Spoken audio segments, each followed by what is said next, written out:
At the halfway mark of the summer season, the heat continues to build up as M&R's best take on the mystical 1.5 miler in Joliet, Illinois, known for turning up the temperature. Live from the virtual Chicagoland Speedway, we bring you the second race of the Gen4 Tour in the Monday Night Racing Summer Series presented by Mach 10 Digital and the Bryant Shocks Technology 200.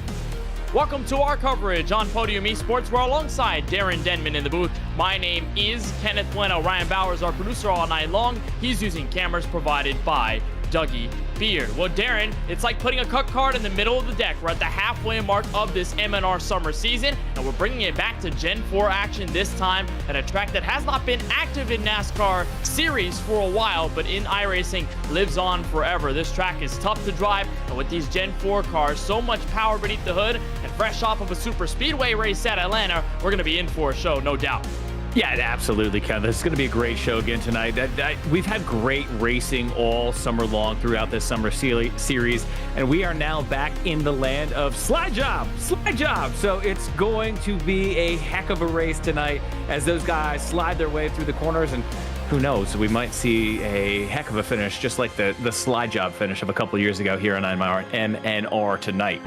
Well, who can forget that Dale Jr. call from 2018, that battle between Kyle Busch and Kyle Larson. But this race, Chicagoland Speedway, going to be the second race of the Gen 4 Tour. We were first here with the Gen 4 cars June 26th at Charlotte Motor Speedway, so it has been a couple of weeks since we've seen drivers take the track with these high horsepower cars. We had a stellar finish at Atlanta just 1 week prior on July 10th, where Corey Heim was able to get his first Summer Series win. Qualifying has just begun, and here is the reporter for Behind the Wall Media, Steve Alfont, driver of the number 54 machine. So he'll be the first on deck to start our qualifying effort. Darren, and it looks like out of turn 2, he did complete the lap, so he's going to be slowing down that lap at a 30.864, setting the tone for the rest of the field. Yeah, and we've been watching qualifying the last couple of weeks, Kenneth, and it's really impressive to see these guys and how tight the qualifying times are. I think last week we were in a tenth or two of each other across 34, 35 cars. So really incredible talent behind the wheel, even in qualifying for these guys. Hopefully we'll see that here tonight as we're going to have a handful of cars lining up here over the next half an hour or so on M&R. We certainly will, and we're getting the drivers that were at the bottom end of practice. So this is the qualifying format. If you haven't watched any of the races in the Monday Night Racing Summer Series, well, the league admins wanted to have a little bit of fun with the qualifying format, and so this is how it's all set. It's a one-lap qualifying time, so you do not have any more laps if you mess the first one up, and it is set by reverse speed of practice. So if you're at the top of the board in practice, you're going to be the last driver in qualifying. And then if you are the last driver in practice, then you'll be the first one to go out in qualifying. This is the second driver to come out. This is Jason Grafton, driver of the 16-9, Darren. And we were talking with our social media manager, Cam Robinson, who knows him very well. Jason, a part of the iRacing Lemons League, and has a lot of references to that on his number 69. I'd say Dodge Avenger / Impala this evening as he goes for turn 1. Yeah, it's a hybrid. We're going to call this car a hybrid, but for all the reasons you're not thinking. It's got the Dodge up front. It's got maybe the Chevy out back. It's got the Pepsi Bismol all over it. Fun-looking car, and Jason's here tonight to have some fun on Monday Night Racing as he's going to be completing his lap coming up here in just a second or two. And as we talked about, a little bit slow in practice, but again, with qualifying being so tight, it just takes a tenth or two to step up to the pole as Jason's going to slot in slowest right now, a second behind Steve, who is on the pole, provisional pole this time through 2 qualifiers. Bailey Turner coming up though, and Bailey Turner has been fast all season long. Let's see what he can do in the 5 tonight. Another great looking scheme for him with Lipton on the side this evening. And the driver from McKinleyville, California, comes out of turn 4, and this will be his first and only qualifying time. He performed rather well with the Gen 4 cars in the first race at Charlotte Motor Speedway, and still looking for his first M&R win. He's been close a couple of times in the Pro Series a couple of months ago, and of course in the Summer Series this year. But Turner with the wheel out of turn 4, just trying to keep it as straight as possible, but it's hard to with the amount of power you've got. Absolutely. Beneath this Gen 4 car and how slick this track is. And you look in history in M&R, Darren, of Chicagoland Speedway as Bailey Turner comes out at turn 4. We're across the line for what will be on the docket 31.017. So not as quick as Steve Alfont. He'll line up second. Is that last time we were here at Chicagoland, it was this similar type of track condition, right? We saw the heat bearing down on the speedway, super hot track temperatures right up in the 120-degree area. Tonight, no different, bringing that challenge in from about a season ago. Man, and you see the challenge that this is, Kenneth. Like, these guys are turning right to go left as, again, Joseph Gregory walks in sideways coming out of 2 down the backstretch. These cars are a handful already, and we are just in qualifying trim trying to tame 1 lap here at Chicagoland. It's going to be a heck of a show later tonight when we get all these guys out on the track and they're dancing around each other, going right to go left and keep these things straight. Well, how about the scheme for Joseph Gregory? I love the Old Town look of this number 20 car. He puts in his time, 31.350. So that's going to be good enough for third. As here comes the number 99 for Crypto Autosport, Mark Rabillas. In his Chevrolet, he gets into turn 1. Rabillas has had somewhat of an up-and-down season, 26th place at Atlanta Motor Speedway just 1 week ago, so he's going to look to rebound with these cars that are way harder to drive than those next gens. But obviously, you look at super speedway racing, how chaotic that is, Darren, and talk about the rhythm as well. How interesting is that for the drivers, and how much of a change they have to make fundamentally between having a super speedway race 1 week and then the next week you're tire saving with 900 horsepower. And I mean, you do have to do it as we watch Mark Rabillas spin out after he completes his qualifying lap, lining up second at this point with a 30.8 on the field as Landon Polinsky takes the field. We had talked, though, a couple weeks ago, or actually last week, Kenneth, with the every other week setup that we have here on MNR's Summer Series. And then with the off week for the 4th of July, it's been 3 weeks since these guys have been in the car as Landon Polinsky's in the wall, coming to the line, so the lap will be negated. Tough break for him there, though, as he does slap the wall coming to the line to complete his qualifying lap. And you look at Polinsky there with the right side damage, so that lap time will not count. Looks like the next driver that is going to be on the docket, that is the number 49 of Art Reimer, one of the drivers who we haven't seen in a little bit. Since the first Gen 4 race at Charlotte Motor Speedway, he was not a part of that Super Speedway series, so he was not there at Atlanta just last Monday night. And he is one of those drivers, I believe, that is only a part of the Gen 4 series. So as these drivers signed up for the Summer Series, a lot of them chose which series they would like to run. A majority chose both series, Denman, but Art Reimer's one of those guys who did not want to bother with the Super Speedway racing. He's only here for the Gen 4 high horsepower action. He goes into turn 1 for his first lap. And I mean, to each his own, right? It's like he's wheeling an old-looking an Intrepid, or maybe that's even a Charger, but a Dodge for Art Reimer tonight. Great-looking car for him. That considered, the super speedway races are such a crapshoot, right? So if you're going to take some time and really dedicate yourself and maybe hone your skills in on a certain skill set, the intermediate could be a better bet for you as Art Reimer completes his lap at a 30.9. Going to line up third in provisional qualifying at this point. A pretty decent time for the 49 of Art Reimer, as here is driver of the number 57, Ray Richard, in his car. Going to go on the outside of turns 3 and 4. And this is going to be very different from Charlotte Motor Speedway, because this Chicagoland Speedway is built very different. You look at the 18 degrees of banking in the corners. That's less than the 24 that you see the track over in Concord, North Carolina. And you also have that big trial bowl with the big apron on the bottom. And you also have a lot more bumps there. And Charlotte Motor Speedway is smooth in comparison compared to this track, because this one will beat you up no matter what lane you're in. Absolutely, and we talked to Ray 3 weeks ago when we were in Charlotte. He had a pretty solid run going, got caught up into a little bit of late drama as he's going to swing down low and complete his qualifying lap. Another 30.9 for him, 30.9 and some change, lining up third now in provisional qualifying. So fairly solid lap for him. But again, it's fun to see Steve Alfont still out front. He was the first car out. He's leading the pack through 9 qualifiers so far, as Matt Kent is taking the field. And what a great looking car. The old Singular Wireless, Jeff Burton, Robbie Gordon throwback. Great looking car. And Matt Kent looking for a great lap here in qualifying.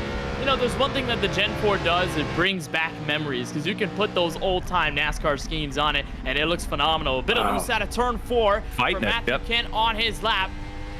And as he crosses the start-finish line, that will put him 6th, so not a bad qualifying time at all. 31.033 brings the 31 car of Kent to the top 10. Here's Joshua Slade, the number 01 machine. Next up as he comes to the start-finish line, Josh Slade out of Ashland, Virginia. He's a co-founder of Behind the Wall Media and heading for turn 1 for the first time. You can look on the in-car camera, Darren, how smooth he's having to keep that wheel just to prevent it from sliding. And that also couples with the application of the throttle. You don't want to mash it coming out of the corner. You want to be really smooth in your throttle application, because if not, this car is going to unravel. You see him in turns 3 and 4 trying to get to the bottom of those bumps, get him up the racetrack, and out of 4, not close to the outside wall, crossing the line at the bottom of the apron. That lap will put him, looks like, right behind Matthew Kent, 31.076. And it looked like a very clean lap for him, but what a great shot from inside the cars. Now we go on board with Rocky Hartpence, but look at how these guys work these wheels. Like, this is not your NASCAR 96. This isn't the throwback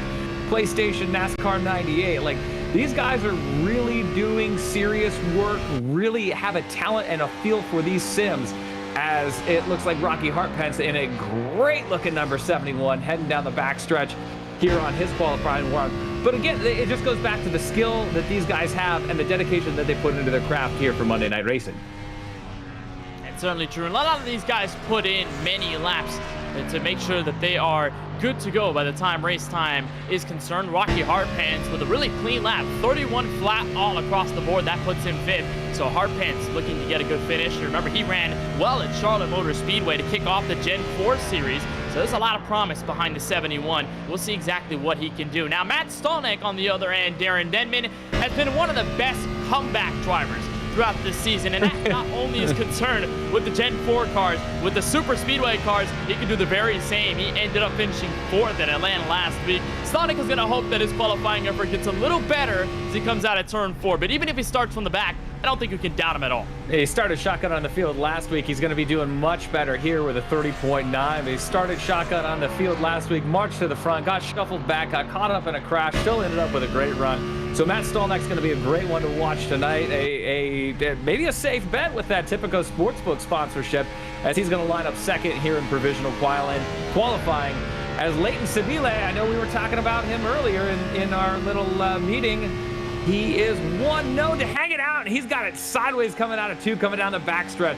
Wheelman Leighton Sabile in the 25. And somehow he kept it off the outside wall. Leighton Sabile, the defending winner here at Chicagoland. Of course, they ran different cars, and that was with the NASCAR trucks back in Season 6 on February 6th. And really loose out of turn 4, Sabile crosses the line. Can loose be fast? It sure is. 30.907. Wow. And that puts him right behind Steve Alfont. Interestingly enough, no one has been able to best the time set down by the 54, but Leighton Sabile with a great qualifying time. As dirty as that lap looked for Sabile, sideways coming out of 2, washing up through 3 and 4, to a little bit sideways coming to the line, still able to line up 2nd at this point. So Sabile definitely, as we just talked about, going to be one to watch tonight. If he can get that thing dialed in just a little bit better, he is absolutely going to be a threat for the checkers, as now we're watching Davey Hazard in the 75. He gets a little bit sideways as he comes to the line in his Toyota Camry. He'll clock in with a 30.912. That'll again put him in the top 5 of provisional qualifying, 3rd right now on the field. We're starting to see more drivers poke into the top 5 on qualifying, and we should expect that to stay the course by the time we get to the drivers who are fastest in practice. Here is Gary Sexton and Darren. You have a great story about his setup, and he's been out in Pennsylvania. He's been all over the place. I've got a vested interest in Gary tonight. He called me up. He's visiting his mom only about an hour away from me. He said, I need a wheel. I didn't travel with it. Can I borrow yours? I said, absolutely. He showed up. I was missing a cord. So Gary had to rewire my setup to fit onto his computer at his mom's house right now, and he's qualifying here at Chicagoland. It's a great story. I love how these things always work out. As Gary with a fast lap, 2nd on the field right now with a 30.8, and my steering wheel rewired just for tonight's action. You gotta love it. I feel like you're probably a little more proud of your setup. Absolutely. I mean, Sexton, not even the usual setup, but he puts in a time good enough for P2, a 30.868. I mean, Sexton just shows you how much talent he has behind the wheel in sim. Now, here is Ronnie Osmer, driver of the number 55 car, has the Dude Wipes colors, of course, on his Chevrolet Impala. coming out of turn 2. We'll get on that curve back straightaway, which is a feature that is different here at Chicagoland from a lot of other 1.5-mile circuits. You're not driving straight on the backstretch. You're going slightly to the left, and that either could help or hurt the way you're arcing the car into turn 3 or even coming out of turn 2 as Ronnie Osmer comes to the line. That's the fastest time we've seen by far. Finally topples Steve Alfont with a 30.858. Nice lap for Ronnie Osmer. He was dancing all over the place, but he was able to get fast time as Brandon Brown now coming down to complete his qualifying run. Now, I guess he's going to take the green on his qualifying run, correct? Yes. Just taking the green goes Brandon Brown, but a great run by Ronnie Osmer. And again, just a sideways goes Brandon Brown. Boy, these things are a handful, Kenneth. Yeah, they've been all over the place, and I figured tonight might just be a little more difficult with the track temp and how little grip there is out there. And you see Brandon Brown, a different line in 3 and 4, using the middle. We've seen some of those guys go all the way down to that white line, but with the bumps that you find on the racetrack, especially at that part of the track, as Brandon Brown puts in a 30.939, that will put him 8th. Here at Chicagoland, you can run the middle and still be relatively fast just because of the way you have to drive this car and how smooth you're going to be on the throttle and on the wheel. The 79 of Alex Monteferrante with a rather tough start coming out of turn 4, crossing the line. Not a great start to that lap at all for Alex, and even now he's in 1 and 2 up pretty high. You know, I always say this lap isn't going to look that great, but we always end up going faster after I say that. So I'm going to keep my mouth shut on how well this lap is looking for Alex as he goes through 3 and 4. He is up fairly high though on the track. Saw it at the wheel a little bit loose right there, catches it, and he's going to be able to come to the line and clock in with a time. He's going to get a time of 31.01. Sets him outside of the top 10 in 14th or 13th on the field at this point. Probably some concerns that Monteferrante was not going to be able to put in a time just because he hit the wall coming out of turn 4 on the outlap, but luckily iRacing registers that time and he's going to be put in so far in the top 15. Here is league owner Ford Martin in the 07 Mach 10 Digital Chevrolet, the spotter for Haley Deegan for the NASCAR Craftsman Truck Series. Very loose going into turn 3. We've seen out of the corners these cars step out, but into the corners not so much. That 07 has a tidy line at a turn 4, crossing the line at the bottom of the apron, and that time as it clocks in is now the quick time, 30.810. Again, though, we're seeing the cream rise to the top, but we're not seeing that much difference. We're within the hundredths of seconds within the top 4, 5 at this point. 30.8 and change for all the guys right now, and now we're getting into the heavy hitters. Those fast practicers are now on track as DJ Cummings big slide and wiggle out of him down the backstretch, and boy, that turn 2 transition is going to come into play tonight, Kenneth. And it's really tough, and we've seen a couple of drivers already in single car qualifying get caught up with that transition to the backstretch.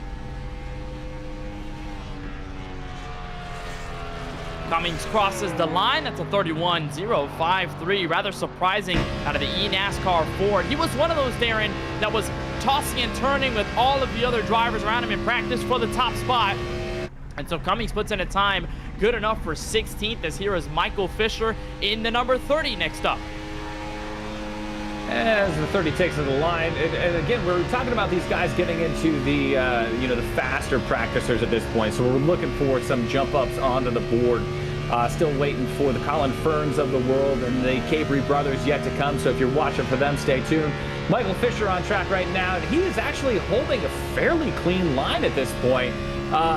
Really consistent wheel there for Fisher as he drops down to clock in with a 30.8, again a 30.86, and we are just thousandths of a second now. 6,000ths of a second he falls behind Ford Martin to line up second.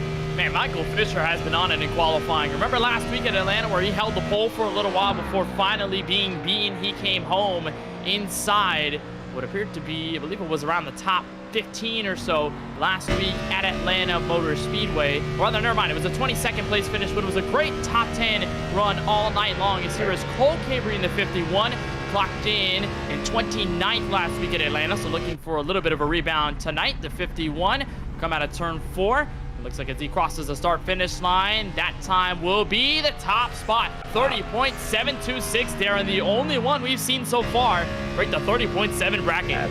It's those fast, black, clean, stickerless race cars that get it all the time. And Cole Cabry on the pole at this point, but if I had to make a pick for tonight, other than Gary, just because he's driving my wheel, I would put money on Mario Miranda. Ran second last week as the broadcaster's jinx comes into play, and he's sideways on the backstretch, able to keep it off the wall, but he is going to be shotgun on the field is Mario Miranda. And of course, as soon as I say this guy is going to be my pick after a second place run last week, he's not even going to get a clean lap in for qualifying. Man, the commentator's jinx always strikes when you least expect it. As soon as you talk up a driver, something happens. So tough for Miranda. He's not going to have a qualifying time. Here is Colin Fern for FRS Racing.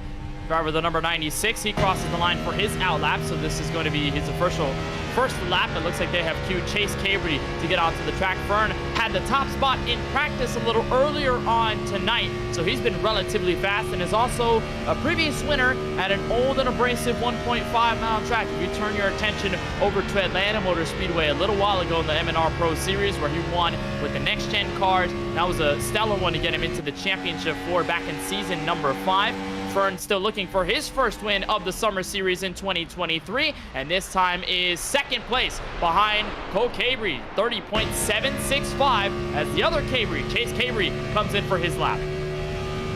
And a great run there from Colin Fern. If you're just tuning in for the first time tonight, he is a great one to watch, and starting at the front of the field, he's absolutely going to be a threat, as is really all of these qualifiers from here on out.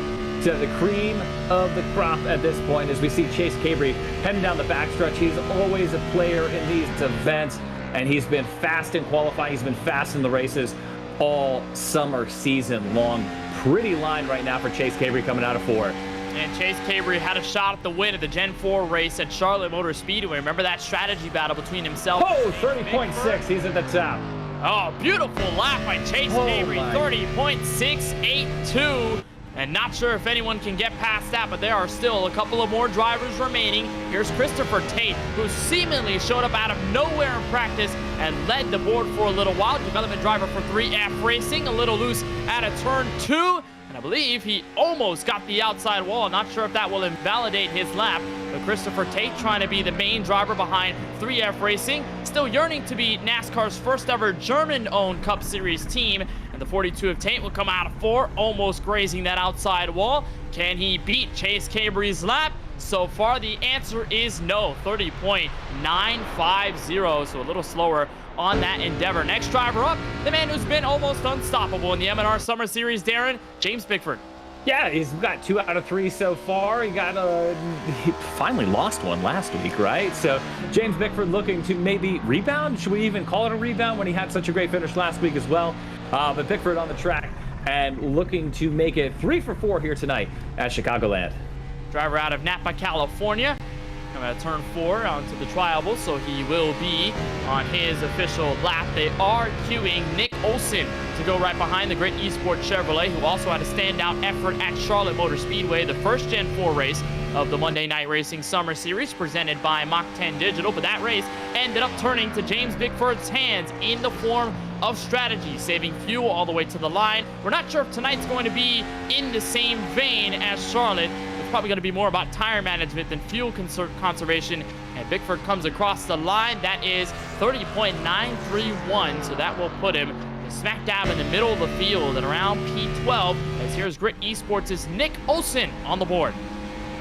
Boy, I thought we were going to have a real shootout here with the Cabry boys for the pole, but after they both laid down blistering fast laps, no one's really come close. Let's see if Olson can do it, who had, just got caught up in a couple situations last week at Atlanta, looking for a little redemption here in that 24. Beautiful looking car for him, as we always see with that Grit Esports sponsorship on the side. Olson walking just a little bit sideways, coming out of 4, ducks it down low at the line, and he is going to clock in with a 31.065. Not the best lap for him at all, and that's putting it bluntly. He's way down in the 20s, 23rd right now at this point, as Presley Sora on the track And we got a lot to talk about with Presley tonight. He's been having some issues with connectivity, and we were hoping he'd be here tonight because what a car for him tonight, Kevin. Let's talk about that.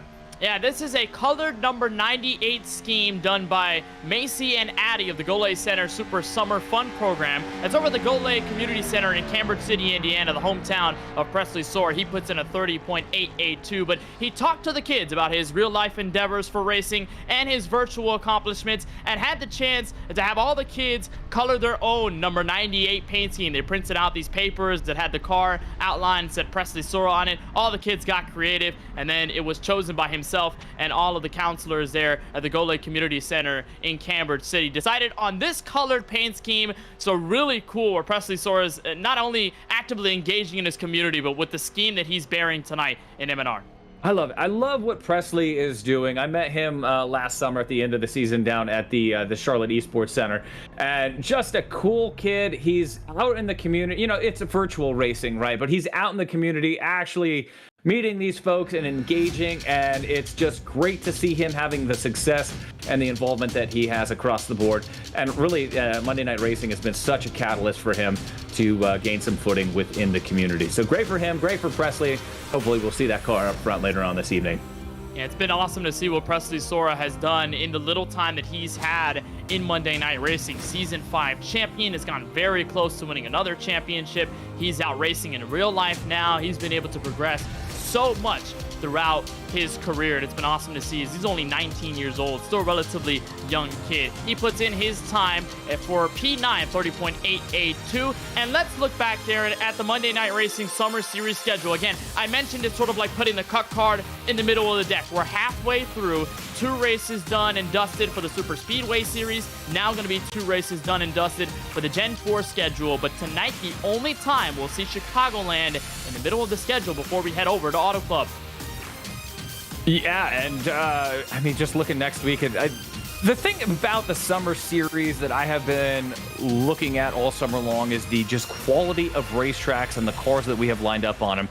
Great racing tonight at Chicagoland, and then Talladega next week. Auto Club coming up in 2 weeks, and just the season keeps going and going. Just gotta love what the guys at Mach 10 Digital and M&R have set up for us this summer. It's been awesome to see the diversity in schedule. That's something that you accustomed to in M&R racing, just the diversity that they have between cars and tracks. Speaking of tracks, tonight we raced at Chicagoland Speedway, a little far off from main downtown Chicago, where the NASCAR Cup Series just got done racing a couple of weeks ago. But this track in Joliet, Illinois, Darren, and this one, although it's not raced in NASCAR competition anymore, it is still a really fun track that's living on in the iRacing world.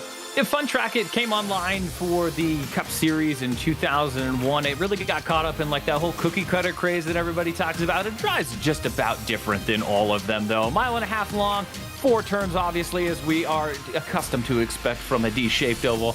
Banking at 18 degrees in the corner, and we're looking at a 45-mile-an-hour pit road speed, and you know those guys are going to have to come down and obey by that pit road speed tonight. Looking at a couple of pit stops tonight to get the boys to 200 laps. And with the fact that this is also a 1.5 miler, much like Atlanta Motor Speedway last week, we are going to go by roughly the same structure. We go about 130 laps or 2 hours, depending on which one comes first. So we haven't seen the 2-hour time limit be implemented yet. We've been able to go all laps completed so far this year. We go just about 200 miles, 312 kilometers. There are no fast repairs given to the drivers. 3 green-white checkered attempts if we need them to extend this race past scheduled distance, as we see drivers take the start-finish line behind the iRacing official pace truck. Let's bring you tonight's starting lineup of the Bryant Shocks Technology 200. Chase Cabry is with his brother, Cole Cabry. The Cabrys lining up row number 1 as Chase Cabry puts in a 30.682 to lead the field to the green flag. Colin Fern in the number 96 will be on the inside of row number 2. He is joined by league owner Ford Martin with a great qualifying time to put him in P4. Michael Fisher in the 30 car continues his qualifying success. He rolls off from 5th place. Ronnie Osborne, the 55, will be alongside him in row number 3. That's position number 6. Steve Alfont for Behind the Wall Media had the fastest lap in qualifying for a long time until it was finally beaten. He will start in 7th. Gary Sexton on that the wired up setup with Darren DeVille, who's going to be in PA from row number 4. Presley Sora with the Gole Community Center Super Sun Summer Program car, he's going to be starting 9th. Lane Sabile, the defending winner here at Chicagoland. He will be rounding out the top 10, Darren. And in P11, Davey has a great qualifying run for the 75 with a 30.911 alongside Matt Stallneck. Doesn't have to start in the back tonight in 12. James Bickford, he's never a great qualifier. He's going to line up 13th tonight alongside Mark Rabilis in the 99. Back in row number 8, Brandon Brown with a 30.939 starting 15th. And Art Reimer in the 49 in 16th. Back in row 9. Fast in practice, Christopher Tate, not a great qualifying run, rolls off as 17th, alongside our buddy Ray Richer in the 57, starting P18.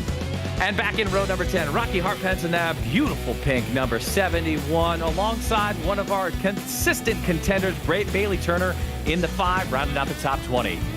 Back in 21st is the number 79 of Alex Monteferrante as he rolls off in the inside of row number 11. Matthew Ken in the 31 on his outside in 22nd starting spot. DJ Cummings has a lot of work to do from 23rd. He is joined by Nick Olson. Surprising qualifying time. We thought he would be further up to the field. He's going to have a journey starting from row number 12. Joshua Slade in the 01 is 25th. Joseph Gregory is back in 26th place. And 27th goes to Landon Polinsky in the 26 car. Jason Grafton, his first ever M&R Summer Series start. He begins from 28th. And Mario Miranda had his lap invalidated after striking the outside wall out of turn 2. He rolls off dead last in 29th position. Clouds are covering the Chicagoland Speedway, but we cannot ignore the track temperature. It is sweltering here at 104 degrees. Air temp at 89 degrees Fahrenheit, winds to the north at about 2 miles an hour as we go 133 laps. This will be a relatively good strategy race. Tire conservation will be at an all-time high, and the heat will be turned up to the maximum. The K-Breeze on row number 1 lead us to the green flag. We're underway from Chicagoland for the Bryant Shocks Technology 200. Let's watch them as they fan out down into the 1 as the K-Breeze goes side by side on that first wrap. It looks like Colin Fern's going to try to break up the K-Breeze boys up front. Down low and sniffing the lead goes Colin Fern. Down that not back straight. It's a back turn. I don't know what we're going to call it tonight, but we're going to have fun watching them race down the back straightaway here at Chicagoland.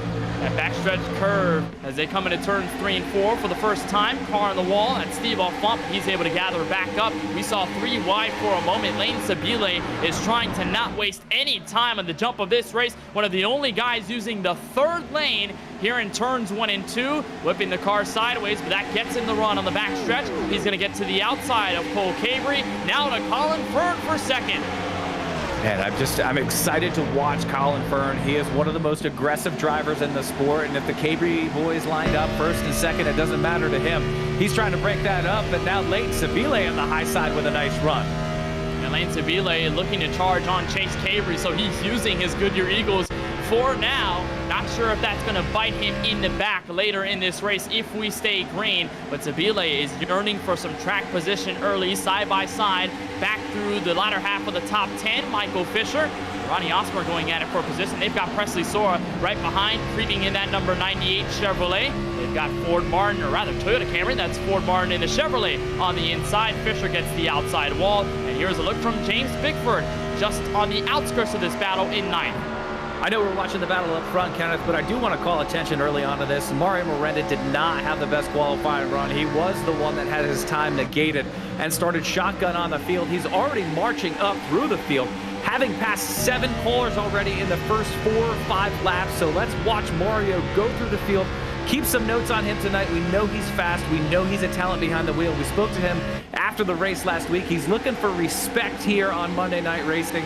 I think he earned some last week, and man, starting shotgun on the field tonight, he might just earn a bunch more as he marches up through these regulars.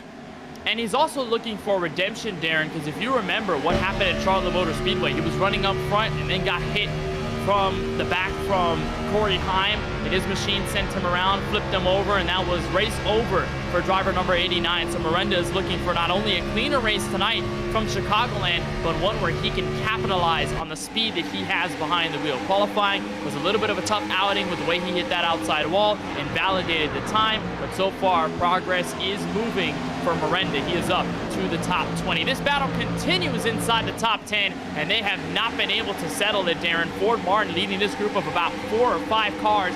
James Bickford on the inside of Cole Cabry. He dives underneath Ford Martin for the 5th spot. As Michael Fisher up ahead, he goes at it with Colin Fern.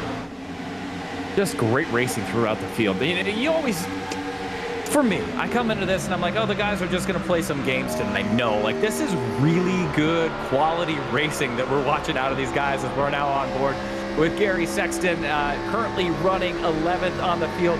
And you can just watch these guys go through the corner. They just dancing these cars around on this old Chicagoland asphalt and doing just great work through the first 7 8 laps of this contest. But just fantastic racing. It makes you wonder as we get a caution on the field. I'll get back to that point here in a little bit. As Tate is in the wall, a good night goes from bad to worse for him. Fast in practice and now in the wall early on. Kenneth, let's see what happened. And this is the 42 Christopher Tate. We saw him at the top of the board in practice, like you said. Been running rather well.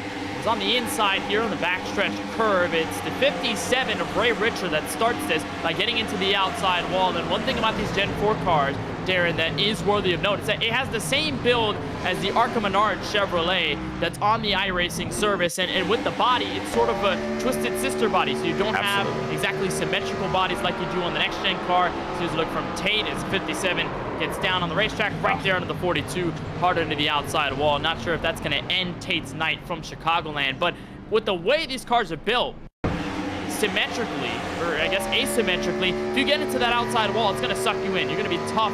It's going to be really tough to get out of the outside wall. And so for Ray Richard, he was dealing with that the entire length of the back straightaway. As here's a look from Jason Grafton. Nice job on the avoidance. It looks like he got into the wall just a little bit. We know he's used to racing lemons, so a little dent in the car is probably not going to slow him down too much. Has 9 laps into the race. It looks like there's a handful of takers on pit road. Guys at the back of the pack to include Mark Rubiles and those involved in the incident. Looked like Nick Olson I also saw coming in as well. So a handful of drivers on pit road, maybe playing a little bit of strategy early here in this 200-miler from Chicagoland. Yeah, many of those looking for damage repair, most notably Ray Richard, Christopher Tate. But for Nick Olson, that's a 5.5-second stop, so it looks like just going to top off on fuel and extend his fuel mileage just a little bit. And that was a big component of the last Gen 4 race at Charlotte Motor Speedway. We had James Bickford and Chase Cabry having to save all the way to the start-finish line to end the race. James Bickford was basically on fumes by the time he got to the checkered flag. That was a big part of the race, and looks like we're seeing a mirror image of Charlotte, Darren. No, because you're looking like, it looks like early cautions at this point, but a lot of green flag racing in between. Yeah, and we kept it fairly clean throughout like those first handful of laps. Probably we'll expect that going through. It's going to be interesting though, Kenneth, to see how when the tire wear and the fuel loads get light in the back of these things, if the guys are able to hold on. Really interesting race last week. Honestly, all the races have been interesting. When we were at Charlotte a couple weeks ago, it was a fantastic race with some great racing throughout. Hopefully we see that here tonight, and maybe we'll not run out everybody on fumes at the end of this race, but that's also something we got to play into the cards tonight, is fuel mileage, tire wear. That all comes into a 200-mile race here at Chicagoland. It does, and when you extend this race by 3 laps, it's 133 versus the 130 that, let's say, we saw at Atlanta last week. There is going to be somewhat of a different approach to this race, and given the fact that it is an odd number lap count. You're not looking at 130, 135, and maybe 140. You're at 133. It's a rather odd distance for this race. Chase Cabry and Leighton Sabile will bring up row number 1 on this restart, lap number 11 of 133. We saw Leighton Sabile pick up a lot of ground since the drop of the green. He was +8 on the opening 9 laps, and also another big mover, Mario Miranda. We talked about him starting shotgun in the field. He is now up to 17th place. Really, really interested to see how Mario does tonight. It'd be great to talk to him maybe at some point tonight to find out why that lap went so bad and how he's marching through the field so cleanly as we go green on lap 11, and Cabry leads him down into 1. That was a tough start for Lane Yeah, Sabile. He did not get going as Chase Cabry led the field into the first corner. That opened the door for Michael Fisher, so he gets to the inside. Now Colin Fern taking a stab at it. He looks on the outside for the lead in turn 3. Ah, man, and Colin Fern, another one that we love to watch. Will he have the momentum up top, or will Cabry come up and block him? He's not able to block it as Fern with the run looks like he's just gonna get him at the line as he goes into one. He's definitely gonna get the lead.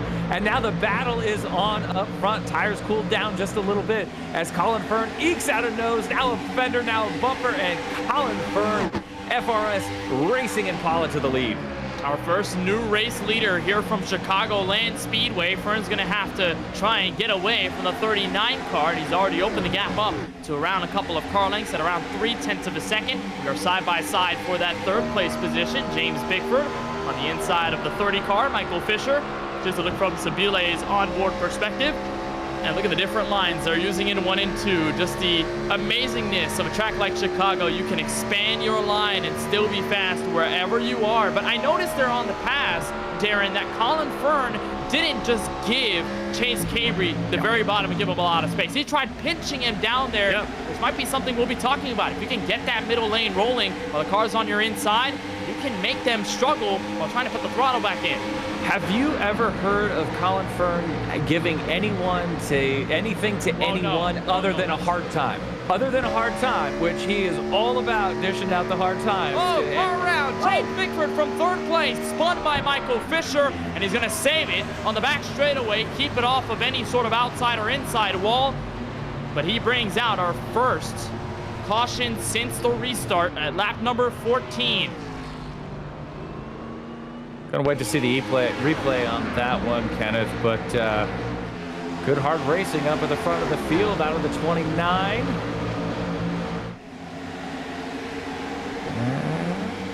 Feel a little impatience right there, wouldn't you say, Kenneth? Felt like he was trying to give him a bump draft on the back straightaway, but these cars are built in the way that the front and back bumpers, they are not aligned. So when you get into the rear end of somebody, you're going to lift the rear tires off the ground. And I know it's not any intent by Michael Fisher. Was just looking to push Bickford down the back straightaway, get him a good run into turn 3, but unfortunately spins him around. Now the good news for Bickford is that he does not acquire any damage, so he'll be okay. But the track position, that's going to be the biggest hit for the 29 as he will rejoin from 25th. Let's bring in driver of the number 98 and Season 5 Monday Night Racing Pro Series champion at Cambridge City, Indiana, Presley Sora. And Presley, let's talk about this paint scheme. You announced it on Twitter earlier this afternoon, and as soon as I saw it, I had to give it a like because it was an awesome idea, an awesome experience that you had at the Go Lake Community Center. Just talk to us about the experience you had with the kids out there in your hometown and the paint scheme overall for tonight.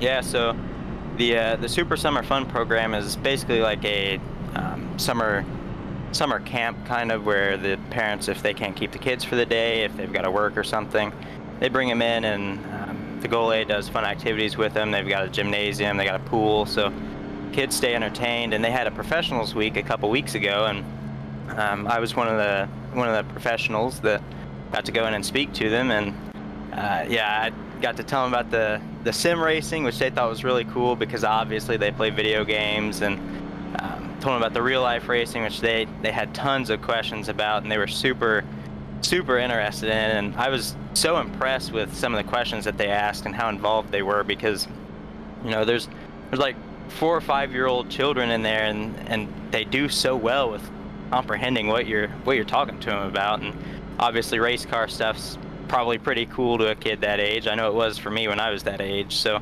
I showed them all the safety gear, told them about what I do, and then I gave them coloring sheets of my late model for this year, which that's the same paint scheme I've been running on Monday Night Racing the last few weeks. And I gave it to them, and I told them, you know, me and the counselors will pick a winning design, and that's what I'll race tonight on Monday Night Racing. So they loved it. They you know, I had kids coming up to me afterwards, and I was now known as the race car driver man rather than Presley. I was race car man. So yeah, they love coloring it, and man, some of them did a great job. There's a few that drew like my exact late model without any reference at all. Like, they didn't have a picture to go off of, and they drew it. And I was looking at them when I was, picking what car I was going to race tonight, and I was like, this is insane. I mean, it looks just like the real car, and they had nothing to go off of. So I know that they were paying attention, but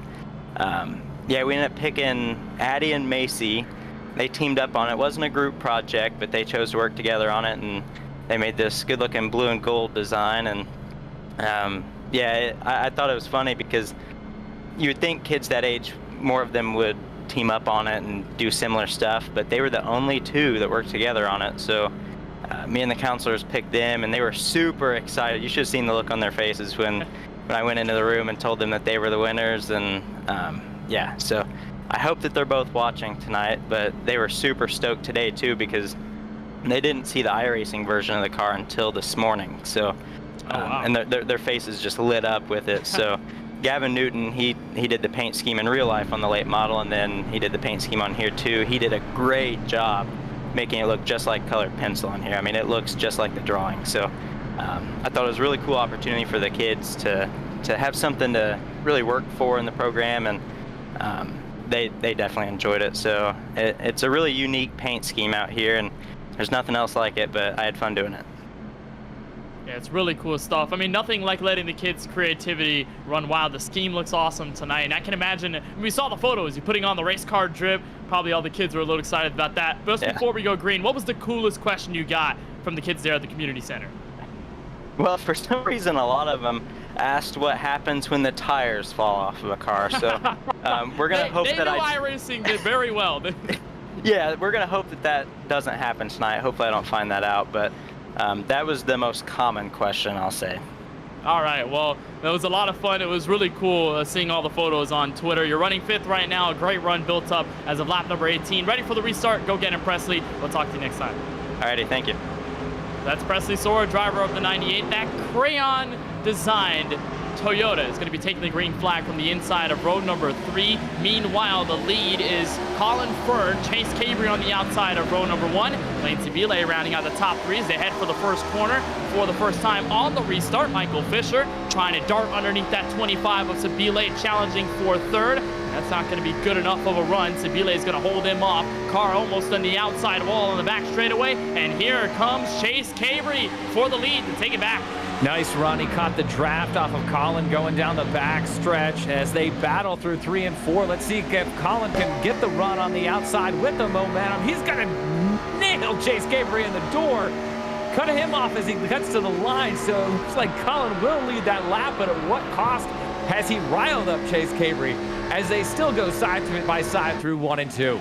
And where does Leighton Sabile go in all of this? He was in the middle 3 wide. I can imagine he was probably thinking about it for a moment, but he's going to duck back in 3rd. Going to go to the inside in 3 and 4. Probably look at Chase Cabry. But again, that bottom side can be very dangerous on your tires.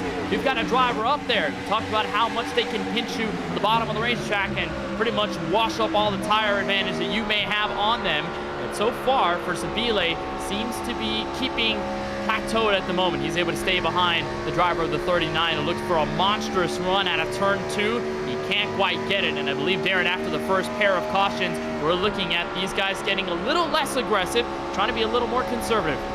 You would think they would just like to settle out and get some of these laps under their belts at this point, but we know Monday Night Racing always shakes out to be an exciting battle throughout. And, you know, with Colin Fern out front, probably a little bit of the excitement is tempered at this point because we're not having to watch Colin march through the field as we've seen him do in so many races throughout this season. Looks like he's pulling a little gap right now on Chase Cabry in 2nd as we walk our way back through the field. It could be settling down just a little bit at this point. It looks like we go single file through 3 and 4. Keep an eye on the lead battle. Chase Cabry still trying different lines to get around Colin Fern. As a good run out of turn 4 by Cole Cabry. He'll go to the inside of the 98 Presley Sora, so that make it a side-by-side bout for the 4th place position. Into turn 1, and Cabry with a slide job into the first 2 corners. Sora's gonna back it up and almost get into the back bumper of the 51, but it checks them both up, and here comes the 30 of Michael Fisher trying to enter the top 5 once more, and he'll try to bring in the 41 of Matt Stallneck. But you look a couple of cars behind this pack, and you'll see that red, white, and black Sooner Esports Toyota Supra driven by Mario Miranda. Darren, your second pick behind Gary Sexton. Miranda started dead last in this field, 29th, and look at him inside the top 10. 24 laps in. Yeah, with the benefit of only a couple cautions, what have we had? Maybe 15 green flag laps so far, and he's passed 15, 20 cars, 20 cars at this point. There's caution on the speedway once again. And it's Steve Alfont sideways in the grass on the back straightaway. Looks like a spin all by his lonesome, no other damage. Looks to be assessed on the behind-the-wall Media Chevrolet. So Steve Alfont, who had a pretty decent qualifying effort tonight from Chicagoland, gets involved in an incident. We'll see how it started. This is 3 wide into turns 1 and 2 with Alex Monteferrante and James Bickford. Steve held the pole for quite a while there, and it looks like he just pushed up into the wall, maybe backed out of the throttle a little bit, jerked the wheel off of it, and got caught up on someone else's bumper. So easy spin, no harm, no foul for either of these guys, and they'll both continue on to do battle in the later stages of this race. Just a little mistake there by Alfont. Grabbed the outside wall. And again, we talked about how these cars can just suck into the safer barrier, and it's really hard to get out of it. It looks like he tried his best to bounce off, and he did bounce off just into the direction of the 79. Got him involved. Minor damage to both of those cars, but they will be able to continue. Now we are looking at a money stop here. Colin Fern, though, is going to stay out. He's going to go through the grass, and so will a couple of others. Looks like that was Cole and Lane Sabile. Cole Cabring, the 51, as many Darren Denman come in. That was a really late fake by all of them. Trickery. And imagine that's Colin Fern doing a little trickery out on the field. Able to stay out on the field? I don't know. I'd have taken tires at this point. What are we, 25 laps into this one? Why not fuel up and get some tires on this thing? But obviously, Colin Fern looking for a little bit of strategy over the guys further on back in the field. We'll see how it plays out here at Chicagoland Speedway coming up after we go back to green. Here's the race off pit road, won by Chase Cabry, decidedly so. A bulk of drivers coming in for tires and fuel, but we have a bunch of others that are staying out. 26 laps into the Bryant Shocks Technology 200 from Chicagoland Speedway. We'll have more on the other side on Podium Esports. Mach 10. Let's give Mach 10.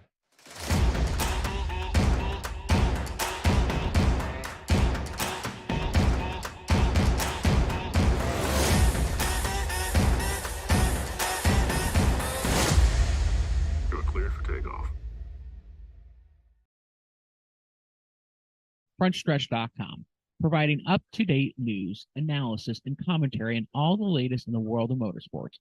Check out Frontstretch YouTube page for post-race content after the checkered flag waves for most NASCAR events, giving you up-close interviews with your favorite drivers and the stories that matter each weekend. For the best seat of the track and the best view on the web, visit Frontstretch.com.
back at the Chicagoland Speedway for coverage of the Bryant Shocks Technology 200. Race number 4 overall, but race number 2 of the Gen 4 series of the M&R Summer Series presented by Mach 10 Digital. Kenneth Bueno and Darren Denman to bring you the action on Podium Esports. Ryan Bauer, our producer, using cameras provided by Dougie Beard. We have a restart set up at lap number 29.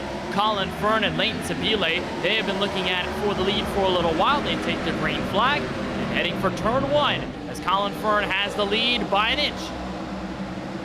Man, and Colin Fern is hungry. He was in the booth with us about a month ago for the opening of the Summer Series, and he promised us a win as he's battling with Leighton Sabile, who ran well last week at Atlanta. Battle for the lead, and it looks like Sabile is going to have it. Will he have enough of a run to slide up in front of him and complete that slide job? And he does it. Sabile did the lead. Great pass for him with the momentum, and he'll lead the lap from Chicagoland. A native out of Statesville, North Carolina, takes the lead for the first time tonight, and here is the comeback kid, Mario Miranda, on the outside of turns 1 and 2. They're 3 wide for the second place spot. Fern is trying to dart the 29 car all the way to the inside of the racetrack. They're still 3 wide, and Fern's going to have to be at the middle, splitting the difference. And that got really close between those drivers at the front. Miranda slots into second as Bigford maintains in the battle for third. What incredible storylines at the front of the field right now. You've got the guys that have started up front and run well all night long in Sabile and Fern. And then you've got Miranda, who started shotgun on the field and has just marched his way up through. Great run for him. And how about James Bickford? Spun just a handful of laps ago, and now he's battling for the lead against Leighton Sabile in 3 and 4. You got one driver that started 29th in Miranda. You've got a driver that started 13th and spun in James Bickford. So 2 comeback stories early on in this race. Bickford has a monumental run out of the final corner, and he's going to get some help behind. The 89 of Miranda looks almost 3 wide through the middle. Bickford sliding up in 1 and 2, and Sabile hangs tough on the outside. And he's going to hang tough, but is he going to have the momentum? It looked like James Bickford had such a run on the bottom, but he's going to get stymied here. Let's see how far he pushes it into 3 and 4. And Bickford will get the lead as Sabile slides up the bumps again. We talked about how brutal those can be. We're 3 wide, and threading through the middle was Chase Cavery. How did he keep that clean? And I don't know how any of these guys are keeping it straight right now. They are battling. It's like the last lap. We've got 100 to go here from Chicagoland, and these guys are putting on a show as there's another storyline, and Presley Sora trying to go low and get third, maybe second out of these guys. That was so close there between that 39 and the 89. I'm still surprised they did not get involved in an incident. They almost put Cole Cabrey into the outside wall. Presley Sora is going to take advantage of the inside lane to get third away from Mario Miranda. And here comes Matt Stolnick. This time, first time, Darren, we see him with a really good qualifying effort in this Monday Night Racing Summer Series. So nice to see that he is capitalizing on the time that he put in. He's had some bad luck in Q and really good luck in the races, and he's using the skill to his advantage. He's moved into 4th as up ahead. Chase Cavery, battle for the lead again.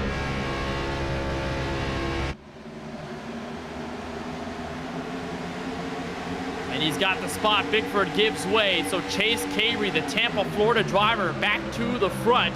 Former ARCA Menard Series driver Chase Cavery going to take the lead right once again at Chicagoland Speedway. The field has thinned out a bit throughout the top 5 or so. We're watching our first side-by-side battles at around the top 10, but mind you, we did see a lot of guys come in to pit road, namely Cavery, who's leading this race, Presley Sora, who's in 3rd, Matt Stolnick in P4, Bailey Turner, who has now entered the top 5 for the first time this evening. All of these guys came in for 4 fresh tires and fuel, while the rest have stayed out. So they're not surprised to see these guys up at the front.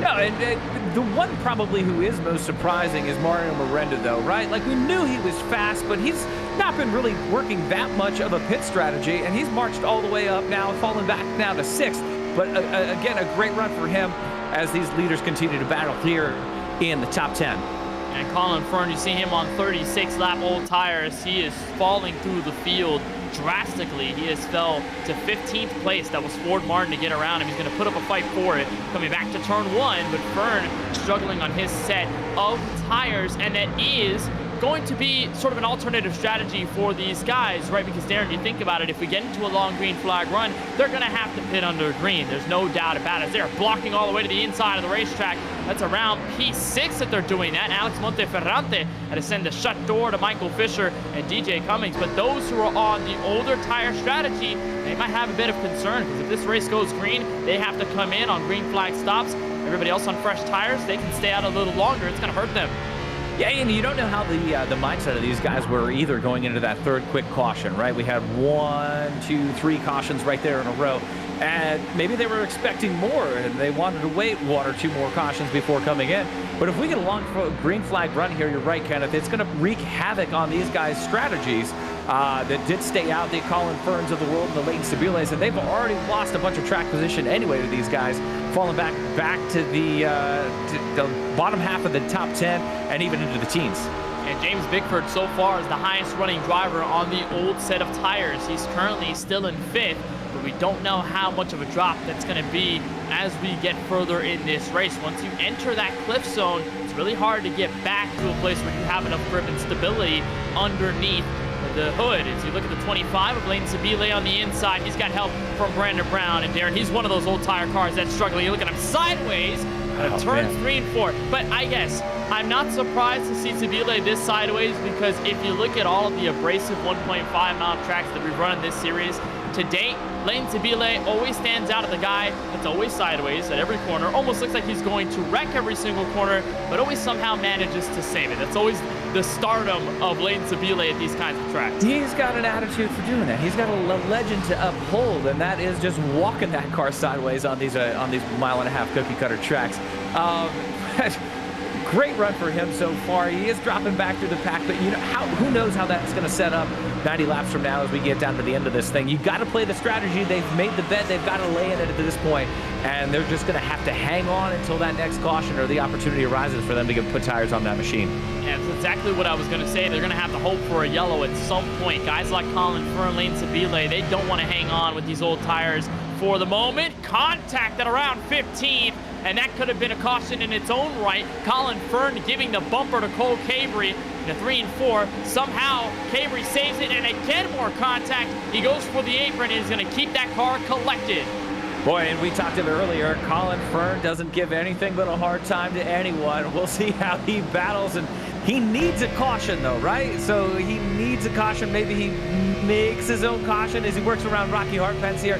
Battling back on the outside, he's just going to try to do it the honest way and keep it clean through 3 and 4.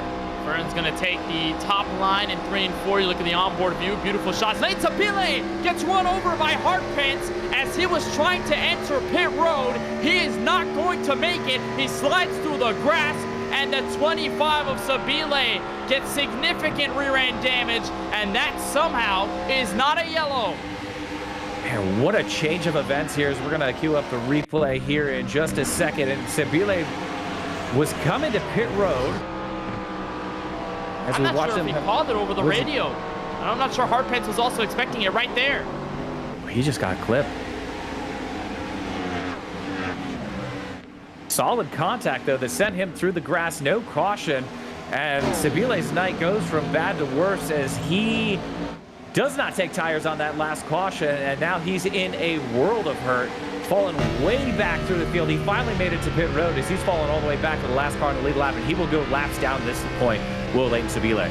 Yeah, that's going to hurt him a lot, and if we don't get a caution, it's going to make things worse. He will, fortunately, be the lucky dog car, because nobody else ahead of him is a lap down, and it should be right in front of Davey Hazard, who is 1 lap down in 26th place, but he's going to need a yellow if he wants a wave around. Battle for the lead brewing. Presley Sora has been eyeing in on Chase Cabry, 2 of these cars on rather fresh tires, although fresh by 20 laps put down is not really fresh anymore, but compared to the drivers around them, 20 laps is pretty good in comparison. Sora running the bottom in 3 and 4, Cabry sliding a little up top, and we saw Sora set a time that was a little slower than Cabry in the last lap, but it looks like this one is a big improvement. 32.177, Cabry with a 32.240, so the colored Toyota Camry designed by Macy and Addy is on its way to the front. Yeah, you got to be running just a little bit harder tonight after the It's an ego boost to go and talk to those kids about being a race car driver and having their colors on your car tonight.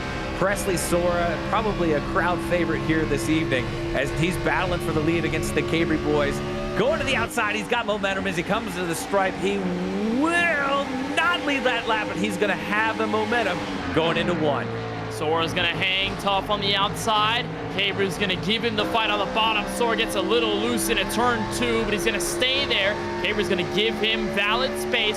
So Sora, the Indiana native, once again charges on the outside. Almost contact with the 39 Ford Fusion. Cabri's going to hold on, stays in the race lead. And I reckon, Darren, if you get called the race car man by a bunch of kids at a community center, I think that's the biggest compliment you could ever get. Because they look at you with so much awe. They're like, oh my God, that's so cool. And so with Presley Sora being called the race car man, that's really cool. It's Cabri way up the track. The race car man down low against Chase Cabri. And looking, I mean, if anybody called me the race car man, you can just put that on the tombstone and I'd die a happy man tonight. As Cabri, the pole sitter, battling, trying to hold off Presley Sora, the Season 5 champion. What a fantastic battle, though. And on top of that all, they're battling side by side, but they're not losing any ground with Matt Stolnick in third as he battles Bailey Turner. He's actually just taken over third place from Turner. Great run for both of those guys. Bickford back 2.5 seconds back in fifth as we continue to watch this battle for the lead. Sora maybe letting his tires cool off just a little bit as we see Mario Miranda in the pits now, as Sora trying to sniff a little bit of a draft going down to the backstretch into 3 and get a run on Chase Cabri. And there's a look at the Sooner Esports Toyota Supra. Mario Miranda on old tires. He comes in. Looks like he has no other choice at lap number 49. Now the question stands, does anyone else on old tires come in? You look at Cole Cabri. Looks like he's going to come in for a stop. Driver in front of him is Nick Olson hopping on the brakes. So they're coming in for green flag pit stops. Meanwhile, these guys, the majority of them up at the front, are now approaching lap 25 on their stint. So strategy is not going to kick in quite yet if this race stays green. Sora's trying his best to keep Cabri honest, but so far has not been able to break free for clean air. I think a point, too, that why we're seeing such great races is these guys can use their stuff up. They know that the guys further back are going to be pitting and they're going to be faster.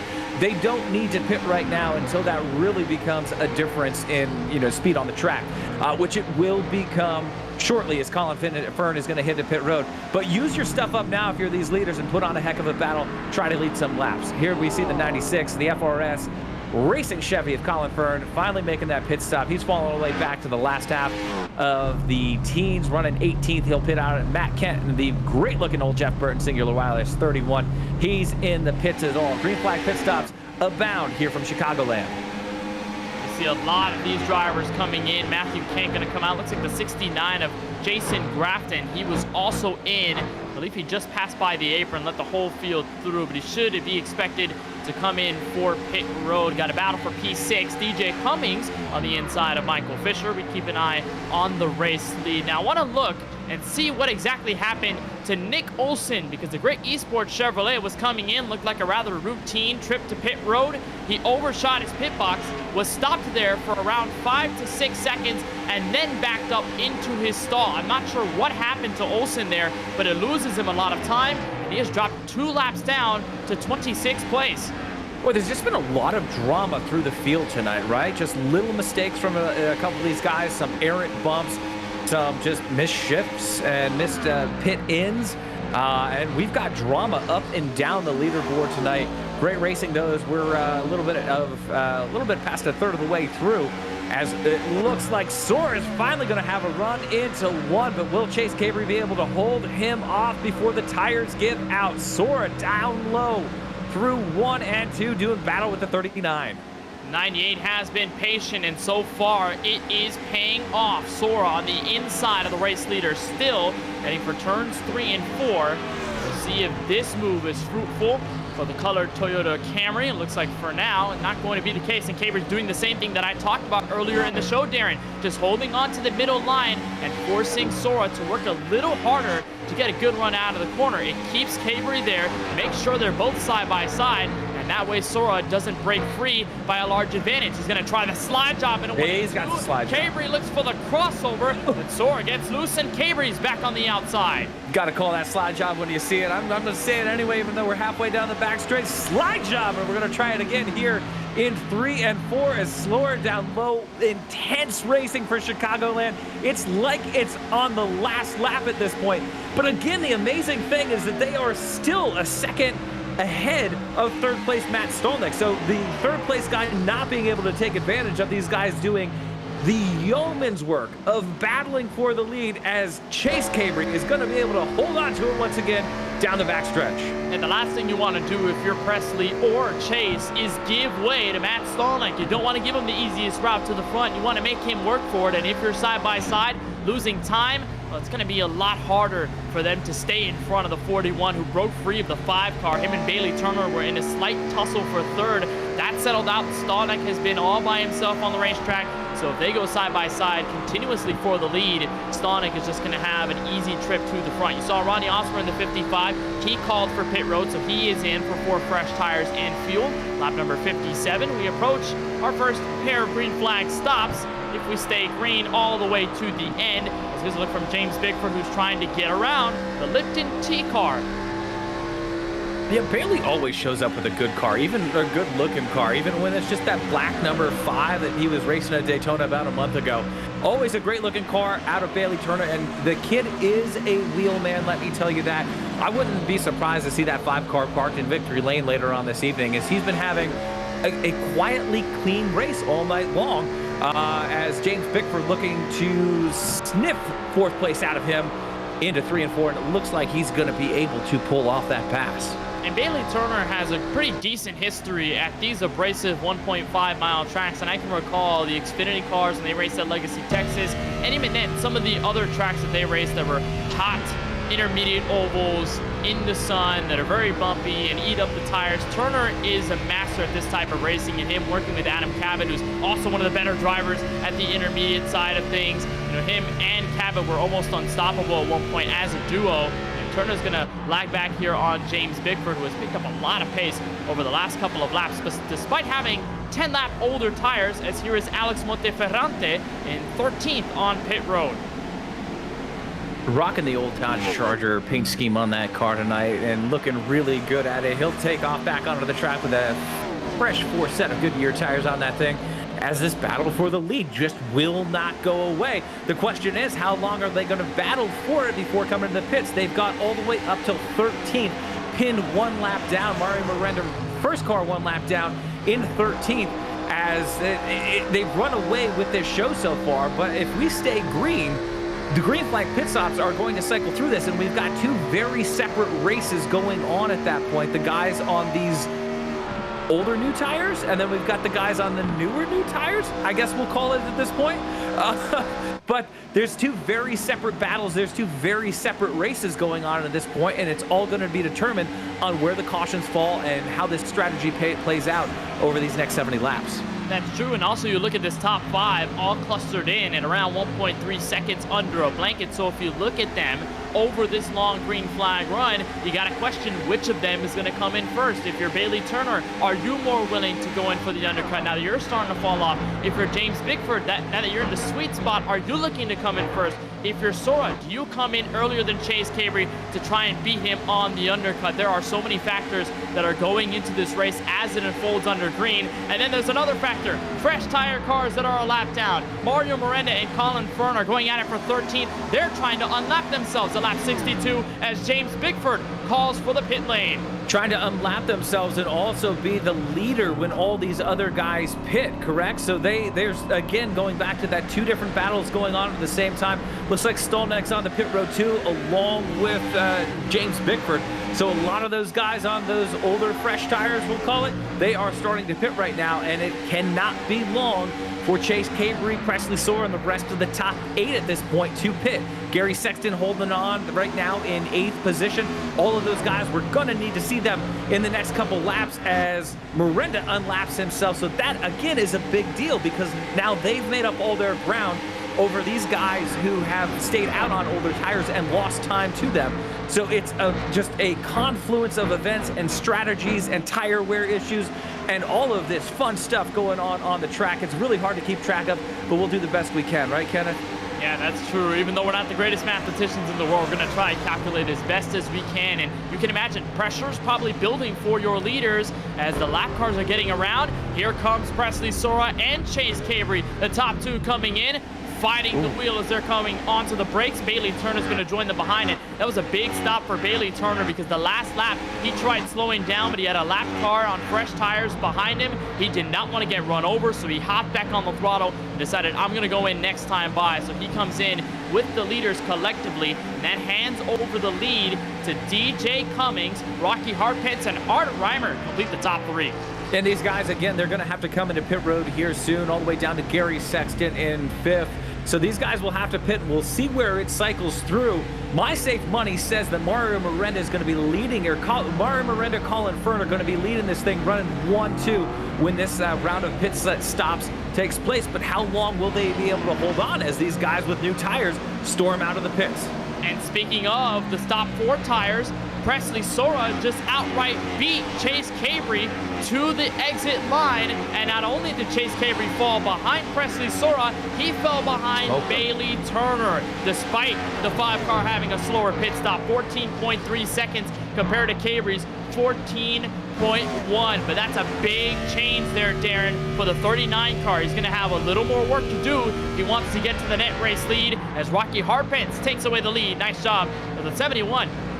Well, we did not see Chase Cabry get onto pit road really well. Presley Sora actually dove under him and took that position from him as he came to pit road. So maybe a little bit of lack of aggression from Chase Cabry on that one, but he has a fast car. We'll see if he can battle back from it.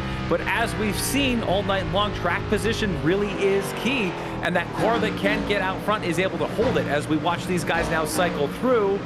We're still waiting for guys like Art Reimer to pit along with Gary Sexton, but when this all cycles through, it looks like, again, that Colin Fern will be leading this thing by about a second over Mario Miranda. And it looks like those two have done a nice job of playing strategy in the right way. We mentioned, at least you mentioned, Darren, the 2 different races that we've been seeing tonight. It looks like we're seeing a bulk of drivers in either category, whether it's the earlier stops or whether it's the later stops, the different lap counter of tires these guys have been on. Here's the 49. Art Reimer from the lead. He's going to come in. Mark Rabilis. And the 49 goes sideways. Hits the inside wall. Boy, just locked up the rear tires, getting on the pit road, trying to get down to pit road speed as Rabilis takes the lead. No caution, as it looks like Art Reimer will get it sorted out as Gary Sexton also pits. So right now, Rabilis is the only car that has not pitted yet, and the lead will cycle back around to Colin Fern. When all is said and done, he's going to have about a 1.5-second lead over Mario Miranda as soon as Mark Rabilis hits pit road. Looks like he's coming now. Here's the 99 hopping on the brakes. The Bitcoin Chevrolet is going to try to come in without any problems, but he locked up the right rear. He's going to be able to get to pit road speed limit without any issues. Here's Miranda now in net second. Colin Fern has the lead by about 1.2 seconds over the driver of the 89, and they have put a decent gap to the 29 of James Bigford, who was the earliest to pit out of the lead cars before this cycle of green flag stops. He is now up to 6 as Rabilis has come in and cycled through the field. He's going to have to get around Cole Cabry, who's directly in front of him, then Brandon Brown, then Michael Fisher before he can get to Miranda, but Fisher is already there on the side of the 89, so Fisher looks for P2. Let's talk about the fresher tires and what they have done, though. James Bickford came to pit road a handful of laps before Presley Sora. Bickford was a distance behind, a second or 2 behind the battle that was shaping up for the lead, which was Presley Sora and Chase Cabry at the time. Sora stayed out later on in that run. Bickford came to pit. Got run over by Bickford into 1 and 2. Brandon Brown gets into the outside wall, and that's a caution flag with 63 to go, and there's more trouble in front. Oh, no. What a change of events right there. Just as we got settled into this 2-race scheme with the pit stops going on, talking about James Bickford and the run he was having by pitting a little bit earlier. He just closes in on Brandon Brown like a rocket ship, and I don't know if Brandon came out of the gas there or what, but Bickford just closed in rapidly and sent him into the outside wall. Huge change of events there. Of course, Bickford's on fresher tires, so obviously he's going to have way more speed. But I mean, here the line I mean, just the it just closing merged right together, there. and he just gets right into the rear bumper of Brandon Brown to slow down a little bit in the middle of the corner, just trying to make it. And so Bigford just gets right into the rear. This sort of reminds me of Corey Heim and Mario Miranda back at Charlotte, first race of the Gen 4 series. And Brandon Brown, who was in the top 5, ultimately gets taken out. Going to be really interesting to see if these guys all try to get back on the same pit strategy at this point. I know we just wrapped up the last round of pit stops, but the guys like Presley Sora in 6, will they stay out or will they get on these fresher tires? It looks like we have varying pit strategies. Colin Fern, leader, is going to lead them on the pit road, though. Mario Miranda, and I see a handful of others following them down. Good news for these guys, they will get fresh tires, and Bigford, although he is counted for that incident at fault, we'll see if he gets any penalties from Paul Sutton, race control, but he will come down pit road nonetheless. Michael Fisher is going to stay out. He's going to bring Presley Sora, Alex Monteferrante, Matt Stolnick, Bailey Turner, Chase Cabry with them. And it looks like just a bit of difference on the laps that they did come on to pit road, but out of the lane, give it to the 96 by a clear margin. The 89 of Miranda second, James Bigford in third out of pit road. And as we are at halfway, Darren, man, the strategy has unfolded tenfold. We didn't really expect this to really happen all that much, but the way these cautions came out, we're seeing guys try very different things. It's been a lot of fun to see. Well, you know, Kenneth, that racing is just guys driving fast and turning left, right? There's nothing more to racing other than just that, but this would just throw a wrench in that argument tonight, because this has been a strategic battle that I've seldomly seen, even in professional racing. Great racing through the first half of this race, great strategies playing out, and honestly, I don't even know where this is all going to shake out at this point. We've got some fast cars on fresh tires running in the teens right now with Colin Fern and Mario Miranda. He's been passing, both of those guys have been passing anything they've wanted all night long, but then we've got guys now at the front of the field, and Fisher and Sora and Stolnick, who have just a handful of green flag laps on their tires. And it's going to be so interesting to see how this plays out. DJ Cummings, we just saw him leading a little bit ago, so he probably only has 1 or 2 green flag laps on his tires. So some names that we have not seen up front all night long are now up there. Will they be able to hold it? And you got to stay tuned to this Monday Night Racing broadcast to find out, because it is going to get fun over these last 60 laps. You've had a lot of heavy hitters be at the front of the field, but it's starting to spread out a little bit. And you got to give credit to guys like Michael Fisher, Alex Monteferrante, Matt Stolnick, Bailey Turner. They have been so skillful all night long, but it's opened the door for a lot of drivers inside the top 10, which includes the league owner, Ford Martin. First of all, Ford, welcome. And I mean, this race, it's shaping up to be a full strategy fest, because everybody's been on pit road at different laps. For you, what has the experience been like?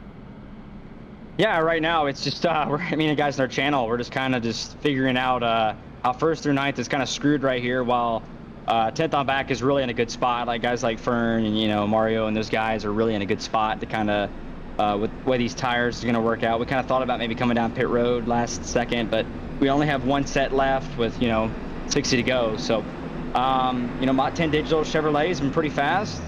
Starting the top side right here, so we'll kind of see what happens, but it's just all about kind of take care of your stuff. Sometimes, you know, to go slow, you got to go fast, you got to go a little slow, especially a track like this with as much tire wear. So we'll see what happens, but it's been pretty fun. And you talked about there having only 1 set left. It's really interesting. So you're going to try and hold on to this set of tires for now. Is there a certain window that you want to see open for you to take that last set, or you're going to try and extend this all the way to the end within maybe 10, 15 laps to go? Well, I have 2 sets left, so it's right now using. We thought about coming down to take 1 of our sets, and then have 1 left, but we weren't sure if we were going to make it that long. So we really want to say that for like a final restart or something. So I think right about 100, 110 is where you want to, you know, try it and kind of see what happens. So we'll see what happens. All right, sounds good, Ford. You're running 8th right now. Pretty good run so far. I know you got some friends around you, DJ Cummings, Matt Stolnick, so that's going to be a lot of fun. Best of luck on the restart. Go get him. Thanks, pal. Appreciate it. So that is Ford Martin, driver of the 07. He's on the outside of row number 4, and he's got a couple of friends around him, like I said. Stolnick, Cummings around the same margin. And and Rocky Harpence inside the top 10 on his inside. Green flag back in the air. Michael Fisher holds on to the lead. Alex Monteferrante in the number 79. Give him the push for turn 1. Presley Sora now has to deal with Bailey Turner, the Lipton T Chevrolet on the inside as Chase Cavery tries to force through the top 5, but he's got nowhere to go out of turn 2. Man, just great racing right now. There's some points I want to bring up and just belabor what Ford said here in a little bit, but let's watch this racing as it looks like Sora, who's been fast all night long, looking down low on Fisher, and he's going to have the momentum and the lead as Bailey Turner with a heck of a run coming out of 4. He's going to get second coming to the line over Fisher, as well as Chase Cavery's also in the mix. Great racing up front as these guys on just a little bit fresher tires come storming up through the field. You put the Crayola on that 98 and it has become a speed demon. Leading this race, Bailey Turner trying to give the T to the rest of the field. Chase Cavery, Michael Fisher right behind. Looks like he's in a battle with Matt Stallneck. Fisher slowly fizzling out, using the outside to keep momentum wound up. You look at Colin Fern, FRS racing driver on the inside. Torched up by the 79. Yeah, but Colin's got those tires right now, and he's going to use them up. We've never seen Colin ride. He's always aggressive up on the wheel, and he's going to try to use up the advantage that those tires have right now as he is slicing and dicing through this field. He cuts low under Fisher, looking to get DJ Cummings in the same move as he dives low into 3. He's got fresher tires, so he is going to want to keep this fight going. He wants to keep chopping through the field. Fisher drops all the way back to 8th place. And Colin Fern making his name known in the top 5, gets to the inside of Matt Stallneck. That's an easy pass for P4 as they go door to door right around second. Chase Cavery is looking to get right back in that spot that he was in with Presley Sora as he clears the 5 car out of turn 2. And he's going to have to hope that he closes in on the 98 before Colin Fern gets there. Yeah, somebody needs to tell the top 3 just to run right now and don't look in reverse because Colin Fern is coming, and it might be too late anyway. Those 4 fresh field goods on that Chevrolet are allowing Fern to just slice up through the field. As Mario Miranda, we're watching some highlights out of him right here. It looks like they get into the wall coming down the backstretch as they, no caution for this one. As Miranda and Bickford spin through the backstretch grass. An unfortunate break for them as we don't receive the caution. 2 of our fastest performers all night long finding some trouble here in the late going. That's a tough break for Miranda, who's now 4 laps down and counting, down in 24th, and Bickford is the last car on the lead lap in 22nd. So some drama near the rear of the field, and we saw Bickford back there by design. He got into that incident to bring out the yellow flag, so that's why he was back there. He got penalized by race control, got sent to the end of the longest line, and was trying to work his way through the field. So unfortunate for the 2-time Summer Series winner and the rookie out of Tulsa, Oklahoma. But meanwhile, Colin Fern has broken through to second. Bye-bye Chase Cavery, he says, as he looks onward to rip apart the Crayola design number 98. Man, this is, you might just send this Crayola design to the that big blue recycling bin that was run to the pencil sharpener right next to the door. That might be where this Crayola car is going as Colin Fern cuts low with those 4 fresh tires, and I don't think there is anything in the world right now that Presley Sora can legally do to hold Colin Fern back, and as we see him easily take the lead, it just validates that point. Well, again, he's got fresher tires, so that's the reason why he's been able to pick up so much speed on the guys around him. As Cole Cavery, who's also on the same strategy as Fern, he's going to dive to the inside and take second away. So just like Ford talked about, Darren, on the yellow flag, it's a tough spot for the top 9 or so because they're stuck on old tires. They're going to have to hope that either a caution comes out at some point or some form of strategy helps them get fresher tires at the end. But for now, they're going to have to deal with the brunt of these guys sort of cutting through them. Right, and that's the point I wanted to bring up before we got into this really great racing was that, you know, those guys on their different strategies, they're just going to have to stick through their strategies. I help a lot of kids with a lot of race cars up here, and you can't worry about what the other guy is doing. You got to run your own race. And that's what the Ford Martins and these guys on different strategy need to do. You know, the Gary Sextons of the world, they aren't having the most out there type of nights, but they have to run their race. They have to stick to their strategy. And, you know, if fortune shines on them and smiles on them, then they might get the finish and the result that they need. But right now, you can't worry about Colin Fern running away with this thing because he's only got 1 set of tires left, whereas if the cautions fall right, those extra set of tires in the pits for some of those other guys would really come into play. So run your race at this point would be my advice across the field. And the big pointer is that you want to have a set of tires for those last couple of laps, because if you turn your attention, if you dive deep in the memory bank to Atlanta Motor Speedway Yes, sir. a long time ago, Year Colin ago. Fern had a tire set waiting for him on pit road, got the fresh set on a green-white checkered attempt, and just swarmed through the field and picked up the win to get him into the championship round. Obviously, it's a way different context tonight, but the case is the same. You want to save that set of tires for the very end when you may need it. It could be the difference between winning and losing this race. Here's Nick Olsen on the inside of Gary Sexton. And Darren, we haven't talked much about the driver of the number 13, but for the setup that he's on, he's running pretty well tonight. Man, he's running my Amazon. He's running my Amazon wheel special. I don't even know if it's a Logitech or what. It was just an Amazon special that he came and borrowed from me yesterday. He had to rewire it, as we talked about in the pre-race, as we see a battle for the lead right now between one of the Cabry boys and Colin Fern. Colin on the outside looking to hold on. We'll talk a little bit about Gary, though. He's running just a backup setup, a piece-together setup at his mom's house with bad internet in Pennsylvania in a thunderstorm, running just outside of the top 10 at this point. So if there is a hard effort award, give it to Gary Sexton tonight for just laboring through this one at Chicagoland. But wait. If you're saying that the setup that he's running, the wheel that you have, is just an Amazon wheel, you don't know what brand it is? I have no idea what brand it is. And you know, Gary has a beautiful rig. Gary's got a rig that's probably more valuable than most of the vehicles that I drive on public roads. And he is wheeling my rewired backup setup that we literally pulled out of the closet at my house in about 24 hours ago, as his boys ran around my house trying to find cords. And it was just a great experience. And it's just fun to see Gary out there wheeling this thing. But that's the fun thing about sim racing, right? Like, everybody comes together. We talk about it every week.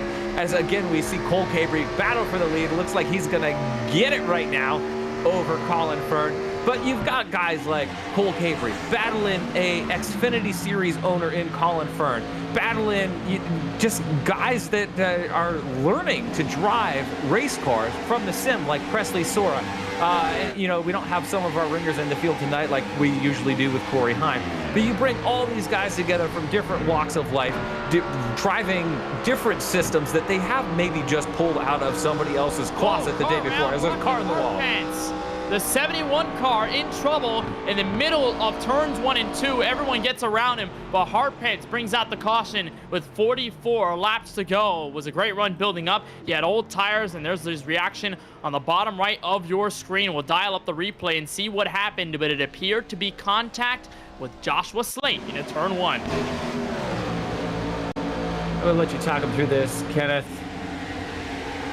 I was so high on my Gary story, I didn't even watch what was going on. Man, I mean, we saw it happen last second. So here's a look at Slate. Oh, that's a minuscule touch, but that's enough to send the 71 around hard into the wall at the front end of the race car. The very bright pink car that we've been accustomed to seeing out of Harpence in this series. As here's a look from Ronnie Osmer. We were riding on board with him just when the incident happened. So the 55 car, you'll see it right in front of him. As Slate goes into the corner, that red, white, and blue Chevrolet turns the 71 around, and he gets through it.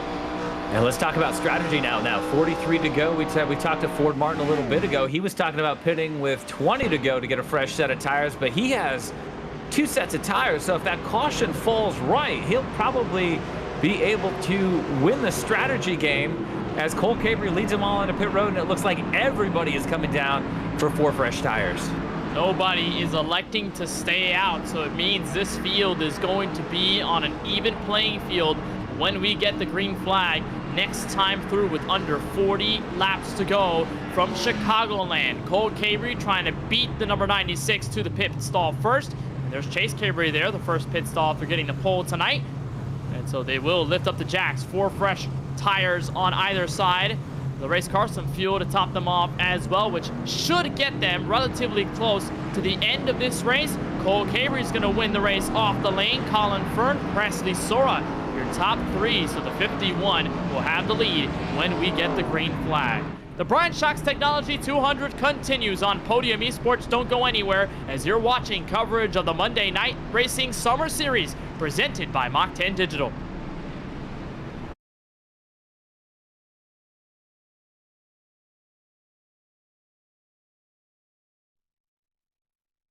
Mach 10.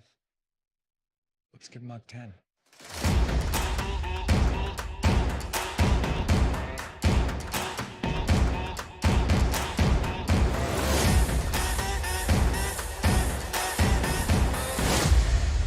You're cleared for takeoff. Frontstretch.com, providing up-to-date news, analysis, and commentary on all the latest in the world of motorsports. Check out Frontstretch YouTube page for post-race content after the checkered flag waves for most NASCAR events, giving you up-close interviews with your favorite drivers and the stories that matter each weekend. For the best seat of the track and the best view on the web, visit Frontstretch.com.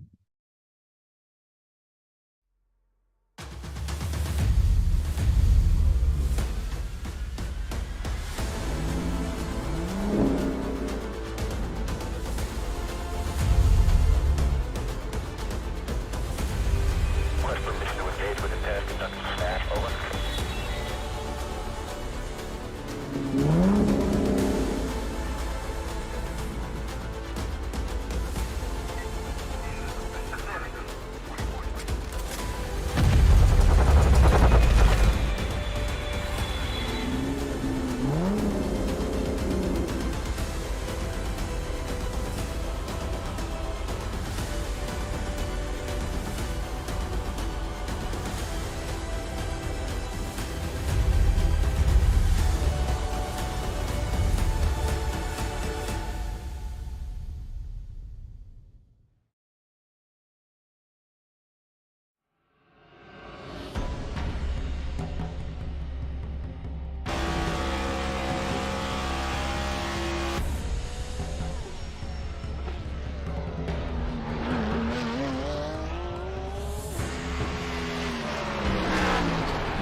Four laps complete here in this Bryant Shock Technology 200 from Chicagoland Speedway. Kenneth Bueno and Darren Denman to bring you all the coverage for the Monday Night Racing Summer Series presented by Mach 10 Digital. Recent caution involving the 71 of Rocky Harpence brings the field on an even playing field as tires are concerned, and Cole Cabrey brings us back to the action for turn one. A really good jump for the first corner as Colin Fern has to play defense on the number 98 of Presley Sora. Can they withstand all the pressure from some of the best drivers in tonight's race?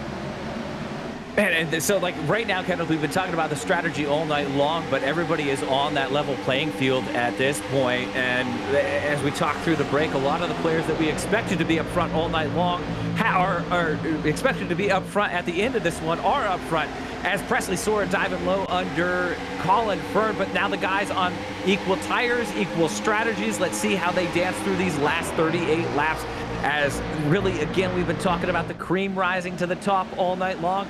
And the cream is at the top right now between the Cabrey boys, Colin Fern, Presley Sora, Bailey Turner. They're all names that we expected to be in the top five, and here they are to battle it out over the last 38 laps. And we've also been talking about tire management, tire conservation. That's going to be of note here in this last stand of the race, because if we do not get a yellow flag, we should expect everyone to stay out for virtue of track position. So it's going to be all about holding on to your stuff, making sure you don't burn it up as early as possible. We are still side by side for third, and Sora, Cabrey, they have not been able to separate from each other. It looks like they've been conjointed all race long as Colin Fern holds on to the lead, and it's a top four breakaway before you get to Bailey Turner.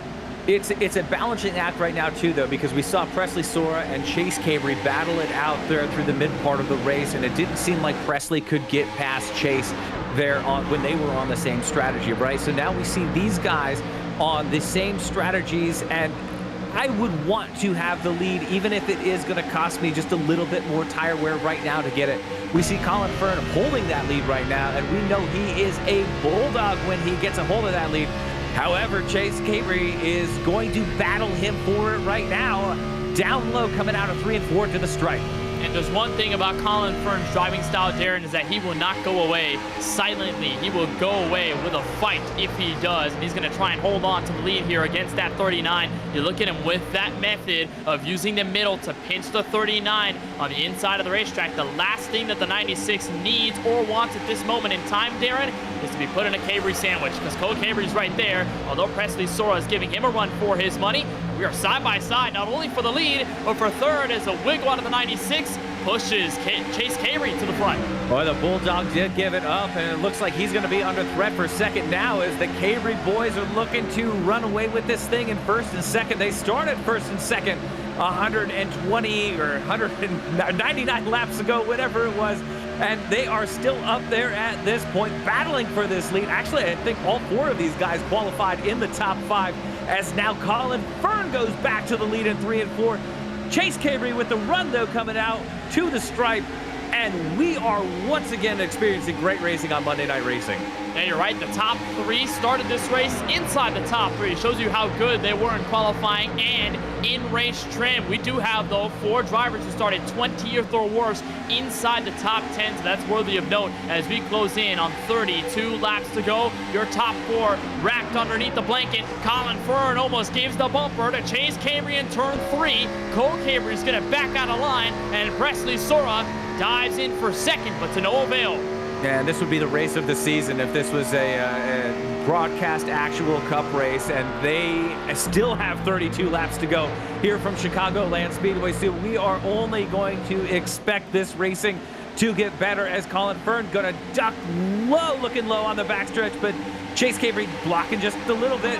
Colin with the line goes, caution is out. Oh, big one. Spinners on the backstretch. Look like Rocky Hartpence in it, as well as the 54. Second straight incident for Rocky Hartpence, and it all began with the 54 of Steve Alfont. The behind-the-wall media Chevrolet ends up into the 71, and the yellow flies inside 32 laps remaining. Here's a look from Slate, driver out of Ashland, Virginia, on the outside, and then there's Hartpence on the bottom. No fault of the 71. Just looks like, Darren, first instance of a driver on the outside getting loose and chasing it down the track. So easy to do in these cars. Absolutely. We can't feel too bad for Rocky, though. We were just looking at him in his rig, and he has got a great old Sterling Marlin TV panel bumper on his wall there. So not everything going bad for Rocky, even though he just hit the wall here at Chicagoland Speedway. It looks like he's got a great setup there at his house as we are under caution with 31 to go at Chicagoland. Tough break for those two. Rocky Hartpence with significant damage, and he somewhat walked away with only front-end damage on the last caution involving himself, but now he's going to take it down to pit road. Now we do see a bulk of drivers that are either faking and staying out, and those that are coming in, and that does include the 5 car of Bailey Turner. He is coming in from the top 5. Matt Stonick is also coming in from the top 10. So a unique call by these two late in the race. And I don't know if I like this or not. They're going to be so far back in the field, and with only... Yeah, I don't know. But again, like we talked about it just a little while ago, you got to run your race and you got to give yourself the advantage. If you don't think that what you've got is going to be able to win the race, you got to take the advantage that you think you can get from those 4 fresh tires. I don't love it, though. You're going to be 15th back with, what, 10 lap fresher tires? Is that going to be enough? Man, I'm not scientific enough to have been looking at the fall off on these tires, but it's going to be a battle for the guys like Bailey Turner to come up through the field and try to get the win here on Monday Night Racing. So now we are back, Darren, to a 2-strategy race. Yes, sir. We used to have that for the entire event until that caution where everybody came down pit road basically the same time. Now that we have another different strategy, if you're those guys that are coming in, what are you hoping for in these last 30 laps? Oh, dude, I just want the same amount of racing that we've been seeing. I mean, we've got some contenders up at the front. We've got the Cabry boys. We've got Colin Fern. We've got Presley Sora. Gary Sexton with my wheel is running 8th. So, like, man, this is shaping up to be a great one. So many different cool storylines going up, from the sentimental with that paint scheme on Presley Sora's car to Colin Fern finally trying to come through on the win he promised us 3 weeks ago. You've got the Cabry boys up there, just incredible storylines, and the boys are putting on a show tonight. So I don't even know what I want to see. I just want to see more of what I have been seeing. Yeah, it's been a lot of fun to watch these drivers out on track, and it, again, just goes back to what we saw at Charlotte Motor Speedway to kick off this Gen 4 series. That definitely set the tone. We've seen a lot of strategy racing. We've seen a lot of great action just with raw pace on track. And those guys who are fighting the 900 horsepower underneath the hood, well, they're having a lot of fun. We're having a lot of fun as well on Podium Esports. Well, as we are under caution inside 29 laps to go, we will remind you that coverage of the Monday Night Racing Summer Series is brought to you by Mach 10 Digital, your partner for stunning video production and digital marketing solutions. From concept to creation, they bring your vision to life with precision and creativity. Elevate your brand with captivating visuals and impactful messaging. From weddings to real estate videography, you can contact them today at mach10digital.com for digital excellence. Mach 10 Digital, where innovation meets creativity. Chase Cabry still in the race lead here from Chicagoland Speedway. Colin Fern behind him in second. Presley Sora and Cole Cabry rounding out the top four. Nick Olson inside your top five. Our most recent caution involving the number 71 of Rocky Hardpants and the 54 of Steve Alfont. But just a note, if you're enjoying the racing tonight, well, we have a lot more coverage for you when the checkered flag is dropped. Join Jared Haas and Trey Lyle on the Frontstretch.com post-race show as they bring you all the analysis and the recap of tonight's Bryant Shocks Technology 200. And look forward to the next race, the Super Speedway Series at Talladega next Monday night. So be sure to stay tuned to Podium Esports after the race is concluded for the Frontstretch.com post-race show with Jared Haas and Trey Lyle. Unfortunate, Darren, that Brandon Houff is not in the action. I mean, we've seen him have the perspective of being out on track and then giving us the opinion right after. It's sort of sad that he's not in the broadcast tonight, but I'm sure Trey Lyle, Jared Haas, they will have you covered. They're all absolutely phenomenal. Absolutely. It's fun, too, to have the guys from Frontstretch covering these races, right? I was just sitting here thinking, like, those are the guys that give me my source when I'm watching the Cup race and the Busch race or the Xfinity races over the weekend. So to have them here covering Monday Night Racing, very cool to see those guys online after the race tonight. As we go back to green with 27 to go, and the Cabry boys look to dominate the last half of this run. Colin Fern, though, will not be denied tonight as he's on the high side, along with Presley Sora 3 wide for second. 3 wide for second, and they were 4 wide for a moment near the back half of the top 20. Remember, there are a plethora of fresh tire cars moving their way up through the field, so keep an eye on the back of the field. We may see some of those cars emerge in due time. Michael Fisher is stuck 3 wide in the middle, now backs out as the 79 gets by. And it looks like he's in a battle with Gary Sexton in the 13 for 8th, as your top 4 have stayed single file, but maybe not for long as Fern tries to look on the inside. And you watch this 3-way fight. 41 hard into the outside wall. Caution is out again. Stolnek with a vicious hit to the safer barrier. Man, I know it's sim racing, but that still hurts to even watch. Matt Stolnek go nose into the wall. Gets hooked. I feel like that's the second time in 2 weeks he's nosed it into the wall like that. A couple hard crashes at Atlanta for him last week as we just see the intensity ratchet up here. Stolnek in the middle of a 3 wide through 1 right outside the top 10, and he just gets hooked, I think, off the bumper of Art Reimer. Tough break for him. Great run Matt had going. He had those fresh tires coming up through the field, and it's just all for naught as he noses it into the second turn wall. Oh, 49 man, that hurts. Reimer comes down the track as he's trying to save it. The 41 was in the middle, 3 wide, like you said. He's in that group of fresh tire cars with Bailey Turner and a bunch of others. Again, they're both trying to work their way through the field, but the 41 just has no control over that incident. Art Reimer is trying to save it, but he catches the 41, and that typical sportsbook Ford Fusion goes for an absolutely insane hit on the outside wall. One of the most brutal crashes we've seen tonight. Stolnek has, of course, put the car on pit road. It looks like the night is over for driver number 41. It's painful, though. Painful to watch. Trying to look at the what these tires mean for some of these guys too, as they try to work their way up through the field. We're getting notes from our producer Ryan Bauer. It looks like the tires are going to be about half a second faster minimum. So those guys that did just pit with 29:30 to go, they should be in the mix. So again, we talked about all night long, Kenneth, the different strategies, and we thought, well, maybe we're going to get off of that a little bit here and get everybody on the same page.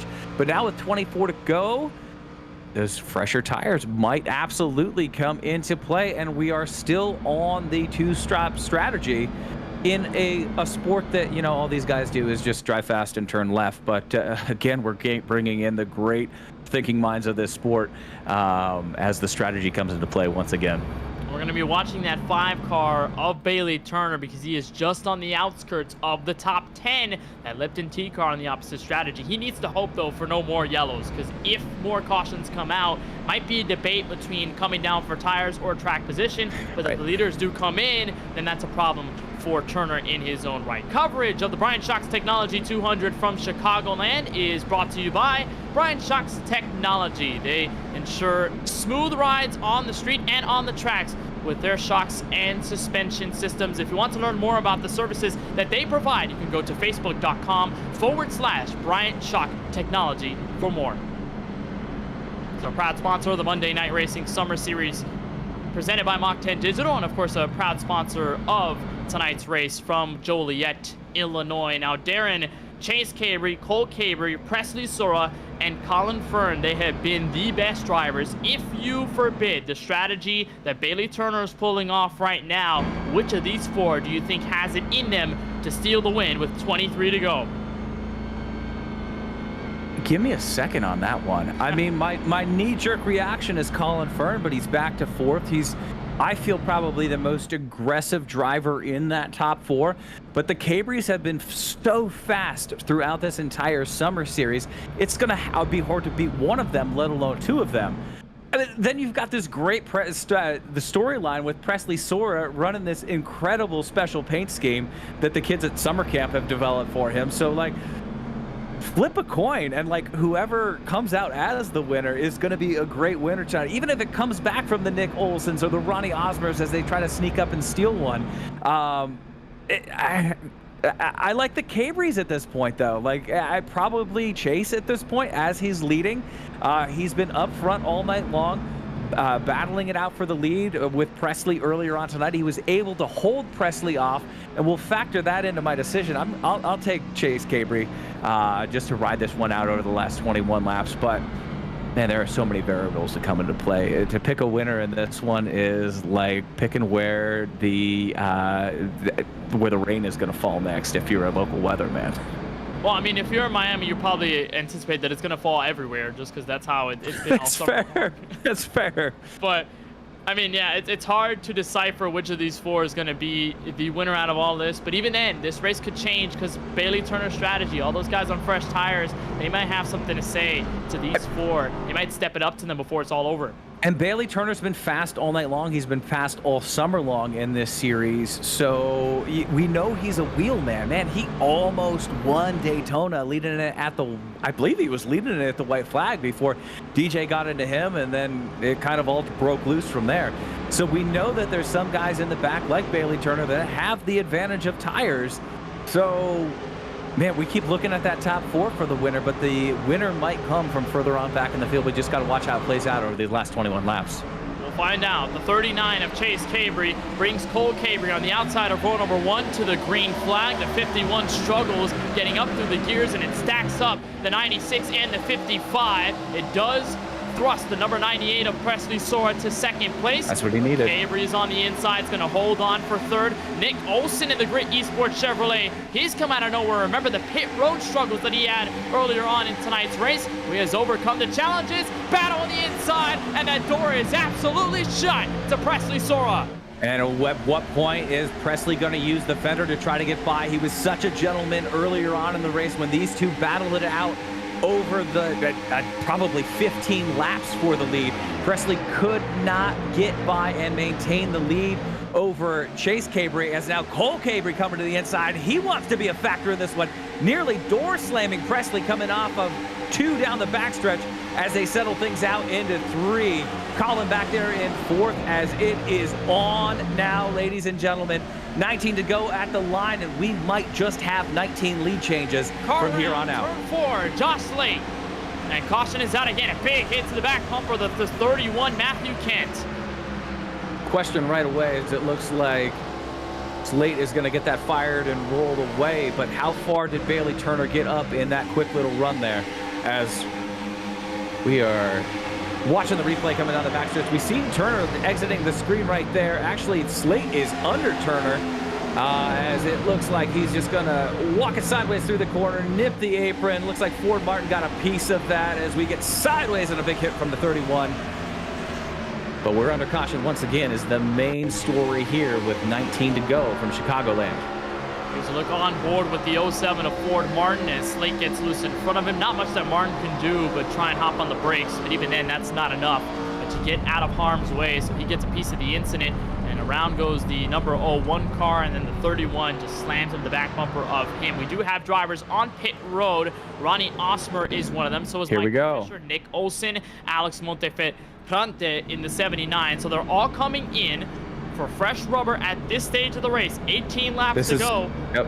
And for Bailey Turner, Darren, this is not good news. He does not want to see these frequent yellows at all. Correct. Bailey's up to 7th though, so there is going to be some padding between him and these guys that have tires. But this is exactly when we talked to Ford Martin earlier when he wanted to take that last set of tires. He stays out on the track despite that last contact running 10th, but now we've got another strategy. Kenneth, is there now a 3rd tire strategy that's come into play in this one? There might be. So man, I love this. 3 different tire strategies here at the end of this race from Chicagoland. And we'll see where they sort of get out in all of this. Because, I mean, you look at the drivers that are on pit road or just came out of it, as a matter of fact. Michael Fisher, he's been hanging around the top 10 all night long. Really good driver, but not sure if he's had the pace to outblast the guys at the front right now. The same goes for Nick Olson, who's been battling some demons all night long. Alex Monteferrante has seen some shining moments, but he also has not been a heavy hitter tonight. The tires might lift them over the hump, but again, it's just all about how they handle it and if more cautions come out. Now, that's the biggest question because we're seeing cautions come out more frequently than we have all night long. So Bailey Turner's up to 7th with quicker, faster tires. We got a report that Colin Fern in 4th actually grazed the wall coming out of 4 to the line when they were getting that caution. So he, you know, Colin might have just narrowed that car up a little bit, make it a little slicker coming through the air. So he's still in 4th, but the top 4 maintain position through that last little run. Look at guys like Leighton Sabile, though. That's a name that we have not really talked about all night long since he lost out on some pit strategy. They're about 40 laps into the race, but he's back up there. Bailey Turner with the fresh tires. Man, this is going to be a shootout. When he got slammed from the front bumper, the rear bumper rather, on the 25 entering pit road, had the incident there, and fell back through the field. He's now in the possibility of finishing inside the top 5. Sibilia, again, a former winner here at Chicagoland. He was the winner last time we were here back on February 6th, roughly about 5 months ago.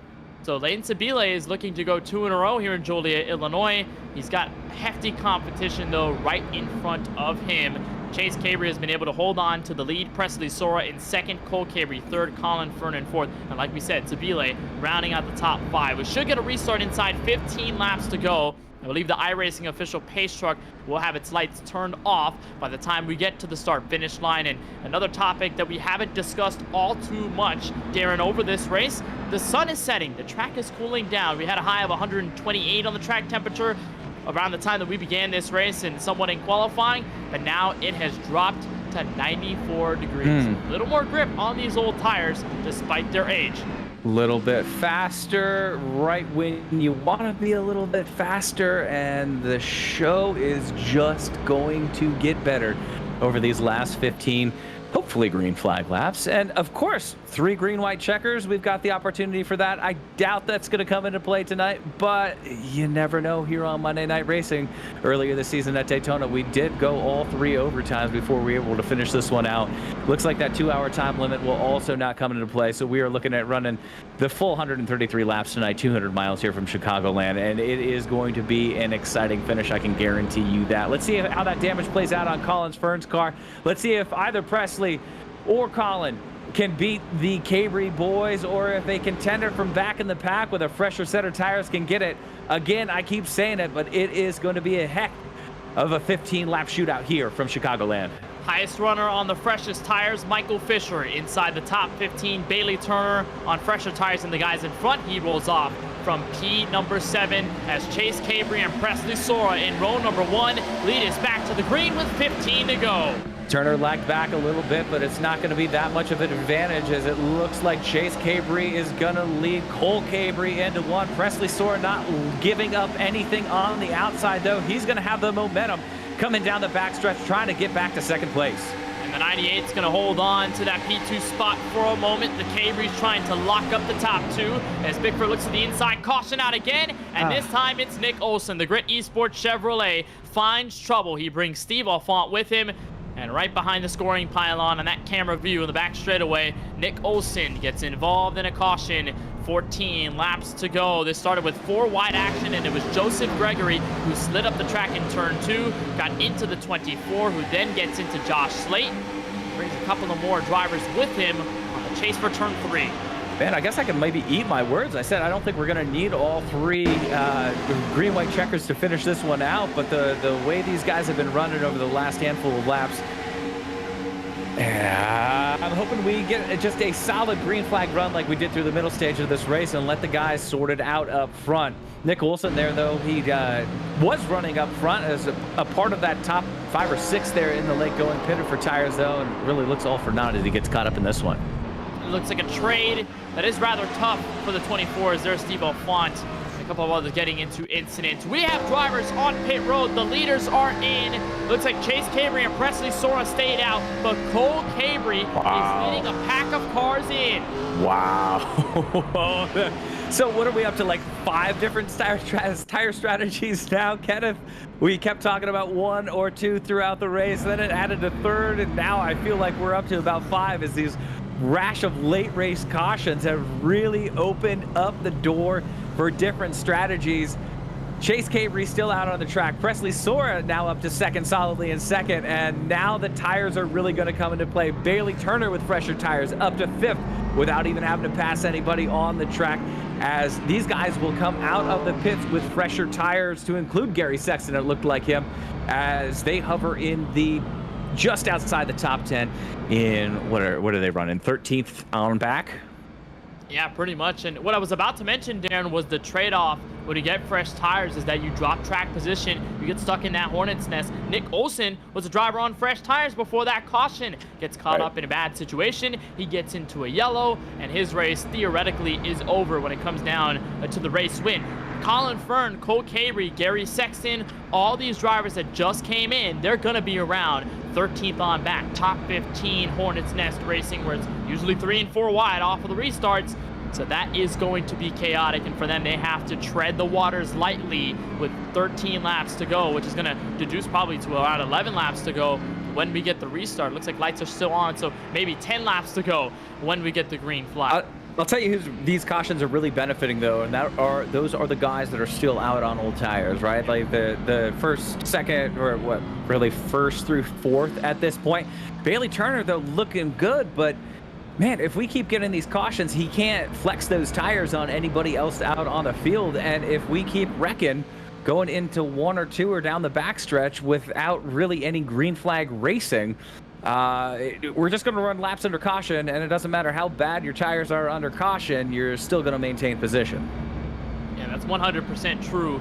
So we have all of these strategies unfolding. Bailey Turner has suffered some poor luck because he wants this race to go green. He has not gotten it from the racing gods. Chase Cabrey, Presley Sora, all of them at the front. They are enjoying the fact that we continue to get these yellows and the laps continue to wind down. Now we do have 3 green-white checkered attempts to extend this race if needed. So this race is not going to be over yet if cautions continue to fly. But one thing that I've also noticed, Darren, is that we're going to have a new race winner. No doubt about it if James Bickford does not win this race. Bickford has 2 of them this season. Corey Heim is unfortunately not in attendance at the BST 200 from Chicagoland. Look at Chase Cabrey looking for his first win since January 9th, season 6 of the Pro Series with the Super Late Models at Richmond. Presley Sora is looking for his first win since the ARCA car at Daytona race on January 16th. Lane Sabile is looking for his first win since February 6th right here at Chicagoland. Bailey Turner looking for his first career M&R win. DJ Cummings looking for a win of his own, which would be career win number 3. So many storylines with a 10 lap to go restart. Man, this is what I love. Like, everybody knew that Truex was just going to win the race at Loudon today, right? Like, I have no idea who is going to win this one. There are so many variables running through my mind right now on just cautions and tires and aggressiveness of drivers. And where is Colin Fern? And where is Presley Sora? And how good and fresh are those tires for Bailey Turner in 5th?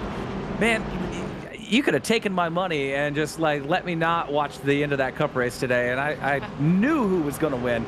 At this point, I wouldn't put a safe wager on anybody on the lead lap at this point. Incredible racing. You never know what's going to happen. The parity is real. Just an update on the fresh tire cars. Cole Cabrey and Colin Fern, they roll off in row number 7, 13th and 14th. We'll keep an eye on those 2 cars when we get the green flag with 10 laps to go from Chicagoland Speedway. Looks like Presley is going to press the issue here going into 1. Chase Cabrey, though, able to eke out the lead at this point, but it looks like Presley will have the run up top. Will Chase be able to close the door on him? No, he doesn't. Presley with the lead, but then Leighton Sabile looking for a little bit of a draft. He ducks low down into 3 and 4, and we've got him 2 by 2 through the top 4 here at Chicagoland with 9 to go. Sabile had some pressure there in the form of the 29. We're almost 3 wide for the lead. Cabrey goes down to the apron before turn 1. Sabile dives in for P1. Sora's going to look through the middle. We're 3 wide. 3 wide for the lead. And we're looking at 4 wide for the lead on the backstretch. No, it's going to be James Bickford pushing one of the Cabrey boys right now as they fan out, and it is still Chase Cabrey holding the lead off that push off James Bickford's bumper. We're 3 wide for second, and Sabile sideways. Holy cow, how did he save that thing? I'm not sure, but he's going to keep it straight. He is still forced in the middle, 3 wide, because here is Bailey Turner, finally with a green flag run to note of fresh tire car. That's up there is the number 51 of Cole Cabrey. We're 4 wide for 3rd. Fisher's in the wall. What incredible racing is Turner trying to make those tires work for him as Sora's now fallen all the way back to 6th. He's a blanket behind the leaders, though. And here comes James Bickford. We talked about a new winner tonight. Bickford looking to deny us that right as he is up to 2nd right now, tracking down Cabrey. He's looking for the lead in 1. Presley Sora got absolutely freight trained, and now here comes James Bickford, the Charlotte Phoenix Chevrolet, to the inside for the lead. Cabrey tries to block off Sabile's run on the backstretch, and it will not work, in the 39 drops to 4th place. Here comes the 30 way up on the outside lane. James Bickford sees 6 laps to go. Boy, they are sideways here at Chicagoland, just gunning for the lead at this point. Sabile looking for running room after that incredible save, but it is all James Bickford out front. Michael Fisher looking to track him down right now, but right now, James Bickford looking for his 3rd win on the season with 5.5 laps to go here from Illinois. He's trying to sweep the first 2 races of the Gen 4 series as Ronnie Osmer finds himself in the middle, 3 wide, a bit of contact with Cole Cabrey, who is still the highest running driver on the freshest set of tires. He does still have time. It's a slow but sure progression. We'll keep an eye on the 51. Colin Fern now up to 9th. Lead still in the hands of James Bickford. Michael Fisher trying all that he can to get in clean air, get a big run out of turn 2 as he strives for his first ever Monday Night Racing win. At this point, I don't know if the tires are going to be that much of an advantage if we don't get another caution. Bailey Turner's been stymied in 4th place. He's only been able to pick up 1 position after we came out of that caution. Intense racing, though, as Turner goes just a little bit sideways coming out of 4. Sibile in 3rd as Bickford leads another one. We're into 1 with the Charlotte Phoenix driver in the 29. The 5 car somehow was able to keep that Chevrolet straight, but he is all over the place here at Chicagoland. The 55 of Ronnie Osmer on the inside, door to door, 2 rows deep. They are still tussling for 3rd. Cole Cabry on the fresh tires now has clean air, Darren, and that's going to be dangerous for the top 2. 3 to go this time. Yeah, only 3 to go right now, and the battle up front is looking like not much of a battle as Bickford airing it out at this point. Will Cole Cabry and those fresh tires have enough time to track these guys down? It's all going to depend on how well these 2 guys in front start battling each other, and if they get side by side, will Cole Cabry have enough time to close in with just 2 to go here from Chicago? Remember the Charlotte race to start this Gen 4 series where Cole Cabry took the lead and all of a sudden dropped it down to the apron and left the race. We could have been in a situation where Cole Cabry could have won that race at Charlotte, but he backed out, and it was one of the biggest what-ifs of this summer series. Now he has a chance to confirm that he is a driver to be reckoned with. He closes in on Michael Fisher, that time through 1 and 2, and a look on board with James Bickford as he sees what's coming. And I think he's going to need a caution, though. He's still 2/10 off of Fisher for 2nd as we are coming to the white here at Chicagoland. James Bickford knows how to win these things, and he's looking for his 3rd of the summer tonight as he's going to take the white here at Chicagoland. He's got a ½ a second lead over Fisher as Cole Cabry's coming, but I think he's going to run out of time. He is now within ½ a second. He's got a big run in turns 1 and 2, but he's going to have one more opportunity in the final 2 corners to catch up to the Charlotte Phoenix Chevrolet, who won at Charlotte in the first Gen 4 race off of fuel strategy and on tire strategy, looking for his 3rd Monday Night Racing Summer Series win. Final chance for Cole Cabry, and it is washed away. Charlotte Phoenix gets their 3rd win of the M&R summer season. James Bickford wins the Bryant Shock Technologies 200. Well, I talked about sure bets earlier today with Martin Truex in that Cup race, and who would bet against James Bickford in this summer series this year? 3 wins in 4 races, and he seemingly comes from nowhere to win the thing. He was backwards at one point on a different tire strategy, able to pull out what really was a snoozer of a finish, winning by almost ½ a second here at Chicagoland. Great win once again, James Bickford. Let's not talk about crowning him just yet, but let's start maybe polishing that crown for him here in the Summer Series. He might just become a permanent member of the booth post-race every week. 3 wins this season. For the driver of the 29, Charlotte Phoenix is absolutely buzzing. And different wins every time for him, too. Charlotte was on a fuel strategy. Daytona was a last 100-yard pass over Dale Earnhardt. And now tonight, he just uses the tire strategy to go from 5th to 4th over that last 10-lap run and seal another one here at Daytona, or I'm sorry, at Chicagoland. The Stanley knife of winner situations we're seeing from James Bickford in that 29 Charlotte Phoenix car. You have to give credit to Cole Cabry on fresh tires, who did his dearest to try and catch up to Bickford in those closing laps, but he ran out of time. James Bickford wins the Bryant Shock Technology 200 from Chicagoland. We have post-race coverage and interviews with the podium drivers on the other side. Mach 10. Let's give Mach 10.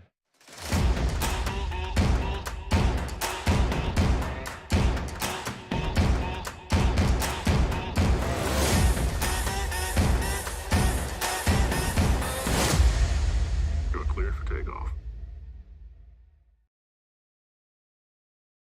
Frontstretch.com, providing up-to-date news, analysis, and commentary on all the latest in the world of motorsports. Check out Frontstretch YouTube page for post-race content after the checkered flag waves for most NASCAR events. giving you up-close interviews with your favorite drivers and the stories that matter each weekend. For the best seat of the track and the best view on the web, visit Frontstretch.com.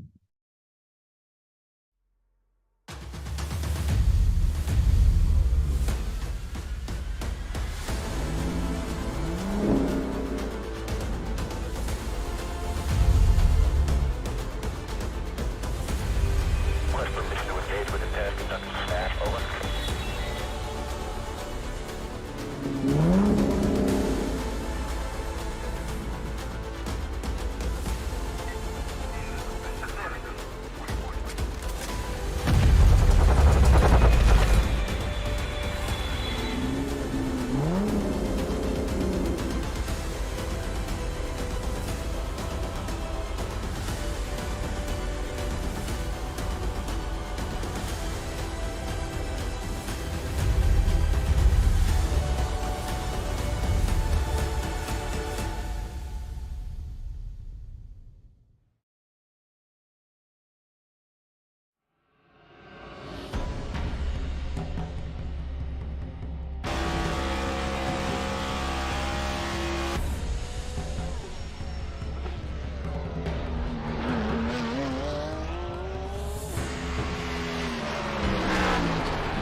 The sun is set here in Joliet, Illinois, as we close off the second race of the Gen 4 Tour for the Monday Night Racing Summer Series presented by Mach 10 Digital. In the Bryant Shock Technology 200, James Bickford is on his way to the bank to collect his third race win of the summer season. Cole Cabrey finishes just behind in second. Maybe needed at least a lap or more to get there on fresh rubber. Michael Fisher ran a phenomenal race in those closing laps and comes home in third, his first podium of the summer season. Colin Fern, also on fresh rubber with Cole Cabrey, is able to finish in fourth place here tonight. And a top five by Lane Sabile in the 25. A nice comeback for him after pit road issues earlier in the race. Ronnie Osmer in the 55 is P6. That's where he started tonight's race. DJ Cummings as the biggest mover tonight, 23rd on the starting grid as he comes home in 7th. Bailey Turner sees the strategy unfold in the wrong way for him as he finishes in 8th. Mark Rabillas for Crypto Autosport is in 9th place. And rounding out the top 10, Gary Sexton, Darren Denman in his unusual setup. Yeah, with his unusual setup, and we'll give a shout out to him because the next time we're going to see him behind the wheel is going to be a real-life Dodge Caravan steering wheel as he's in a demolition derby for me on Thursday night. So Gary Sexton having a lot of fun this week in Pennsylvania. But we'll get to the rest of the teen finishers at this point. Alex Monteferrante, I can't do it as well as you do, Kenneth, but I tried. He comes home in 11th and 79. Chase Cabrey, it all fell apart in a big way for him in the late going. Rounds out the top 12. Brandon Brown is 13th. Kent in 14th. Steve Alfont, after a eventful night, is in the wall and involved in more than a handful of cautions. He's 15th. League owner Ford Martin, 16th. Presley Sora, another just slip at the end of the race. He's last car on the lead lap, 25 seconds back in 17th. Hart Pence was in the wall a couple times, along with Art Reimer in a handful of cautions as well. And our boy in the number 20, Mr. Gregory, rounded out the top 20. Nick Olson for Grit Esports found trouble late in the race. He comes home 21st. Josh Slate also involved in multiple accidents tonight. He's 22nd, 15 laps down. Matt Stonick in the 41 great start to the race, but then he got hooked coming out of turn 2, and that was race over. He is 23rd. Christopher Tate in the 42 had a great qualifying effort to begin, but the race did not go his way. Ended up disconnecting from the race. He is 51 laps down, 24th. Mario Miranda also suffered a poor fate at the end of the race. 25th, he comes home. Landon Polinsky is 26th place. Davey Hazard 27th, and then 28th and 29th to round out our field. Ray Richer in the 57 and the 69 of Jason Grafton in his first ever Monday night racing start. Well, James Bickford, I'm sure that you're probably going to become, like I said, a permanent member of the booth at this point, because you continue to pick up win after win after win. It's your 3rd win of the season. I think the first question is, can anyone stop you in this series? Man, I'll tell you, I'm loving these Gen 4 stock cars. They are super awesome. They're a ton of fun to drive, and it just fits right into my driving style, where you're kind of up on the right rear and you got to balance the right side tires and how they wear out. So it's been going really well. The start of the race was met with a little bit of problems. Had some PC problems. So my first lap ever on this combination was in qualifying, and then just tried to pick it up lap by lap as we went. Definitely made the entire race harder on myself.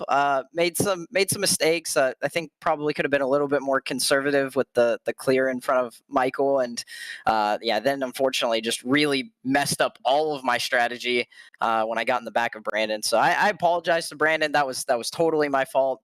Just misjudged the closing rate and had a little bit of a mess up. But at the end of the day, we were able to get the win and take the Charlotte Phoenix Next Level Racing ride to victory lane. So. I love that you do that with flying colors. Darren, go ahead. I love that you talk about the strategy, James. That's something we've talked about all night long. It seemed like guys were out there on different tire strategies. You know, it seems it was like a 2-race battle out there with the different tire strategies. But then at the end of the night, you said, well, I messed up my entire strategy, and you were still able to get the win.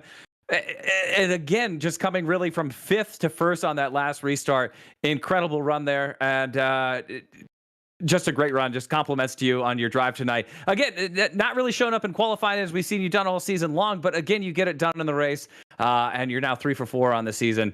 Incredible run once again for you. Yeah, I appreciate it. And yeah, it's just getting off of work and hopping on the sim, and unfortunately just don't have the time to put a single lap in. So the super speedways are nice because you don't really have to practice that much for it. But when it comes to the Gen 4 stuff, it's definitely advantageous to be in the front. So I just hope to put it as far into the top 10 with that being my first lap. But yeah, the strategy was really interesting because I think we're leading the cycle for what I was doing. I know there was a lot going on that green flag run, but once I got into Brandon, it's like half the field decided to pit and half the field decided, yeah, we're gonna stay out. And I decided to stay out because I had to repair some damage from an accident that happened on the backstretch. Repaired the damage, and then I just kind of waited and decided when would be the best time to grab tires because I just left myself one set, and it just worked out for the best. It works out 150%. And let's talk about the competition you were facing in those closing laps. Of course, Chase Cabry, who had led the race for a little while before that run to the finish. Lane Sabile, Presley Sora, Cole Cabry, all those guys around you. Did you feel any sort of pressure while trying to get through them? And how chaotic was it behind the wheel from your perspective? Oh, absolutely. And it was chaotic. I knew that so when we restarted 4th at the very end there, my biggest concern was Cole and Colin pitting under caution, grabbing the set of tires. I thought maybe they could make a run and they would have the freshest tires in the field, but I kind of knew it was a battle between myself and Leighton.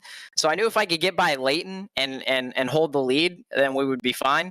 But yeah, and then I wasn't even sure. Michael Fisher just popped out of nowhere and he was hanging there for a while and had to block a little bit of arrow. Had to put my car right in front of his in turn 1 and 2 because he was absolutely killing me. But yeah, it was a lot of pressure. I saw Cole coming, and I think if he had 5 more laps, he probably would have got me. But the race finished at 133, so it was advantageous for us. 3rd race win in this Monday Night Racing Summer Series. You head off to Talladega Super Speedway next Monday night. Any thoughts about that on trying to go 2 in a row for the 2nd time in a row? I mean, we'll try to survive and do our best. Got a top 5 at New Atlanta, so the super speedways are treating us very nicely right now. I don't know how long that will last, considering my record. But yeah, everything's been going fantastic this season. And again, I can't thank Charlotte Phoenix enough. And it's been an absolute blast running the Coke Series team and putting all this together and putting the brand out there. And then, of course, Next Level Racing now getting me 3 wins in this chassis. So everything's going fantastic, and I look forward to Talladega next week. On fire right now in the M&R Summer Series, and I'm sure Charlotte Phoenix is absolutely going insane after the win here tonight from Chicagoland. Of course, James, we appreciate the time as always. A big congratulations on the win here in Chicagoland, and wishing you the best of luck next Monday night. We'll let you go celebrate. Thank you. See you then. James Bickford, still unstoppable as he wins tonight. And the Bryant Shock Technology 200 from Chicagoland. Let's talk to the second place finisher. That is Cole Cabry, who was a couple of laps short to the win, Darren Denman. Yeah, Cole started second on the field tonight, finished second. What more did you need there? We've been debating here in the post-race. Said one more lap you would have got him. We said maybe 3 more laps. We've heard 5 more laps. What did it feel like from the driver's seat that you were going to need to track him down there? No, it's hard to say. He had a really good pace going, but maybe, 2-3 laps just to get to him, and probably about 5 to set him up and get the pass, completed in a clean way. Maybe 2 if I wanted to rough him up, but no, I just need a few more laps there at the end, maybe pit a little earlier. Just had some things play out a little better for myself. We've been watching the strategy really play out all night long. Did you go into that race with a flexible strategy, or did you kind of expect the different tire strategies? And really, how did that play out in the long run for you? I mean, it was a great finish. You had a fast car all night long from qualifying on. So how did that really play out for you? You seemed like you were the only one that really got that really great finish at the end out of the cars that were contenders all night long. Yeah, I had Chase in my ear telling me a strategy that he was going to short pit and stuff, and I don't know. I wanted to do something different. I thought, Chase was faster, so in order for me to beat him, I needed to do a different strategy and end up somewhere different along at the end of the race. So, like I said, I really didn't have a certain strategy I was going with. It was just kind of go with the flow with the rest of the cars and see where it lies. Love that. Just intense racing all night long. Looking ahead to Talladega next week. What are you looking forward in that one? What kind of strategy can you really plan for at a race like Talladega coming up in 1 week from tonight? The last 2 super speedway races I've ended up just destroyed. So I'd like to finish it. I don't know. I tried to hold him back one time at Daytona, and then that didn't work. I tried running up to the front at Atlanta, and that didn't work. So like I said, I mean I don't even know at this point. Kind of just like I did this one, maybe go with the flow and see where everything ends up again. Got to go with the flow. Got to love that from Cole Cabry. The gloss black race car with the chrome rims. Got to love everything about that. Cole, thanks very much for your time. Great second place run tonight. Look forward to seeing you in victory lane, hopefully next week at Talladega. Have a great week until then, bud. Appreciate it. Thanks.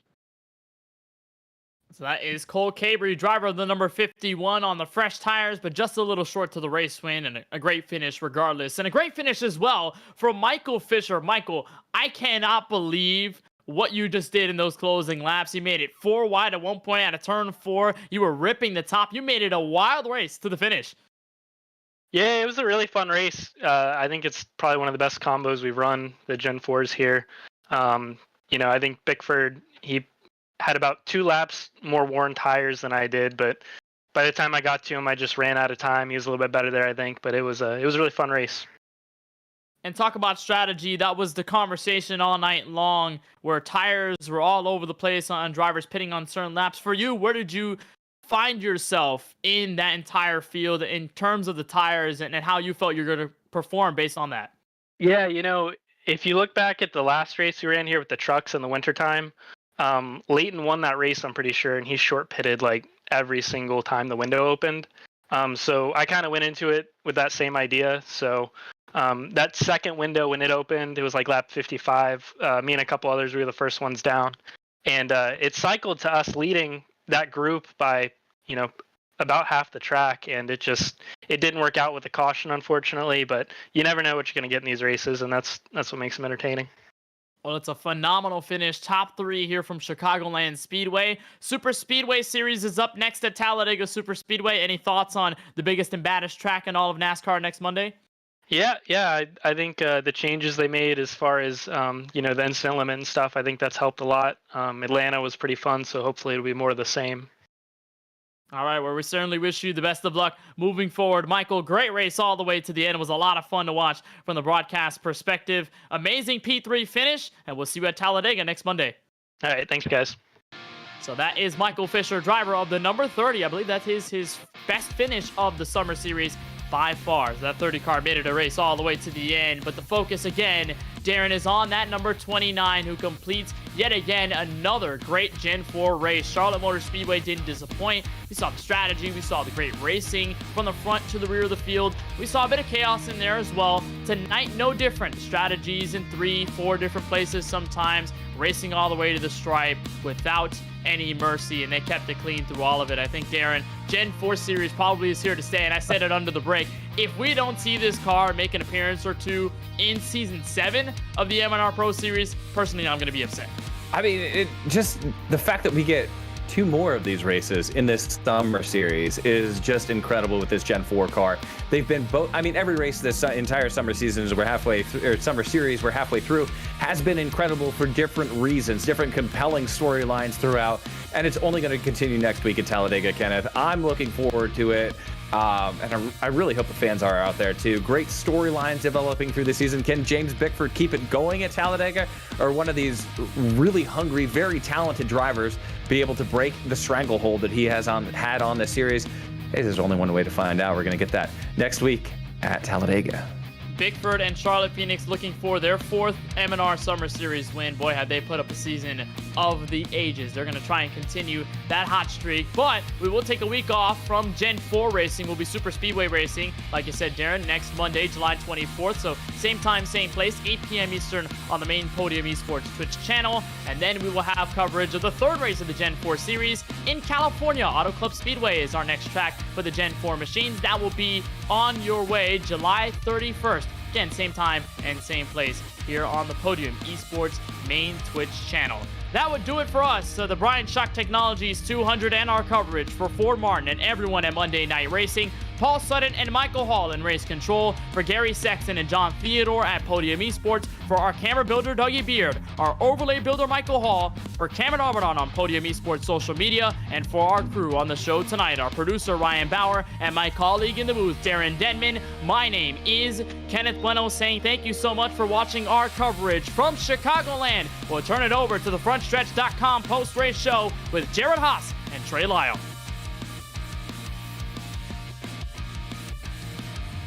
Welcome on into the Front Stretch post-race show. I am your host, Jared Haas, joined by Trey Lyle. A little bit of introduction about myself. Obviously, Brandon Huff not here racing this weekend. I'm the author of NASCAR Mailbox Weekly video series, and we have Trey Lyle, the host of our Happy Hour podcast, here to break down the action at the Chicagoland Speedway halfway through the season. And it's James Bickford's season to lose.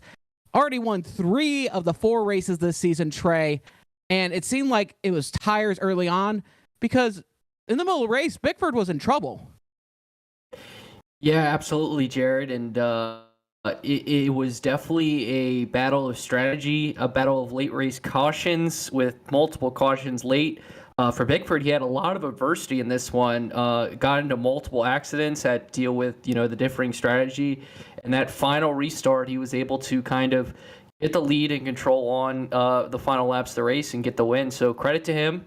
Credit to a couple other guys getting a great finish. And it was a fun race to watch. It was a wild race to watch. It was hard to follow at a lot of points when you had 2 to 3 different tire strategies. So it was a fun race. Yeah, we had a pretty simple strategy going forward. We had the Colin Ferd strategy versus the Presley Sora strategy, and the racing was arguably great throughout too. Side-by-side battles you had right at the beginning and right at the end too. And like I said, with the tire wear in this perspective too, with the limited tires, how much do you think that you were scrambling at the end of this race with those flurry of cautions that came to lease too? What do you think that would have been the best thing to do if you were in the driver's seat? Because at the end of the day, tires won late Stabile last season in the Truck Series, and now it's like tires were the big thing, especially with the wear that happened. Yeah, I think if you anticipate there are going to be more cautions, you need to anticipate, saving maybe not pitting as early. And I think the guys who pitted towards the later end ultimately kind of won out because the multiple cautions kind of allowed them to pass a couple cars, catch up, and then they reset the field. Pass a couple cars, reset the field. So it was definitely something interesting to see the different strategies. I was fascinated by it. And what were your thoughts, Jared, as we got into all of this? It was hard to keep track of, simply enough, too. Yeah. And I mean, at the end of the day, that's why they're paying the big bucks. They were mentioning, you think these people are just turning left, going fast? No, these people are strategizing, and strategizing pays off big. And with, like I said, having those runs, too. Now we're going to have come in DJ Cummings, probably the harder charge of the race. He started 23rd and finished in 7th position. DJ Cummings, do you hear us? Yes, sir. Awesome. Sure do. DJ, how do you keep track of this tire strategy at Chicagoland Speedway? This is a type of track that's very abrasive, and you see a lot of tire fall off, and you want to be with the driver with the best tire at the end of the race. That's tough. Honestly, there were a million different tire strategies going on that I got very confused. At the very beginning, my friend Matt Stolnick and I were trying to figure out what was going to be the best way to go about it and how far could we stay out on tires. I think the first run was about I think it was like 25 laps, and then after that we got that long run for a little while, and then you started to see people were like, oh, do we want to pit early and then think we get tires earlier? I was more a fan of wait it out and see if you can get the late caution like we did, and then take tires and go about it that way. More cautions than tire sets, unfortunately. So you had to basically pick and choose which caution you were thinking might have been the last one. In my case, I took my last set of tires probably, I think it was lap 107. So we had about 25 laps, and I was thinking, okay, some of these guys that had stayed out, probably about 10 cars in front of us, were on older tires, thinking like, okay, we will probably have a shot to get up to the front if we stay green. We didn't stay green. So at that point, you're just like, you just play the cards you're dealt and try and stay where you are. The last 10 laps, we were kind of just holding on for dear life. A top 5 would have been really good. A top 10 is always good in my book, especially given where we started, I blew my qualifying lap badly. Coming out of turn 2, I almost binned it. So just to make it up plus 13 after, I guess plus 16 from where we started, I'll call that a win in our book. I think that bumps us up pretty high in the Gen 4 point standings. DJ, talk about all those, restarts. You kind of touched on it going into the tire strategy. It felt like there was, today was the race of cautions breed cautions, and managing those late race restarts. How was it from the driver's seat? And, you talk about hanging on there late. It's got to be kind of difficult when it's multiple heat cycles on those tires. Yeah, it's not that bad. The outside line, I think, was a little bit better because you were able to hold it into the gas a little bit more. When you were down low, you kind of had to blip the throttle a little bit more just to keep it down there, or else if you put too much gas into it, you were going to wash up and take everybody out. So the outside, I thought the outside lane was what I thought was the preferred one. I think on the initial jump, you didn't really get each lane didn't really get a big advantage, but I feel like the outside was a little bit better, where you were able to hold it into the gas a little bit more. You could see that a lot, especially when you had a lot of guys that were on older tires in front of you, and you would see a lot of guys coming into one. If they got the run, they would either split the middle or try and go high to get the speed run coming off of turn 2, where they could get the run down the back. So comparatively to some restarts that we've had in other M&R races for the last 3 years. This was not bad at all. It could have been way worse. Speaking of one of those older races, kind of comparing to last season, the trucks were run on the Chicagoland Speedway during this one of the last few races on last season's Monday Night Racing. How does the trucks compare to these, older body style cup cars or ARCA cars, as some people would call them? What's like the difference between racing people with that? So racing the trucks at Chicago, it's all about throttle. You're never really you really don't use much brake unless you're way deep into the run to try and get the car stopped and painted on the bottom lane for the trucks. With the ARCA cars, you're using the brake basically every lap. How much depends on how fresh your tires are. I think for me, I was trying to, as you got later into the run, I felt like you were able to back the corners up a little, not really use more brake per se, but just back the corner up a little bit so you can get down to the bottom and then get back onto the gas a little bit sooner when your tires were a little bit older. With the trucks, it just runs super tight. With the Gen 4 ARCA cars, it runs really loose.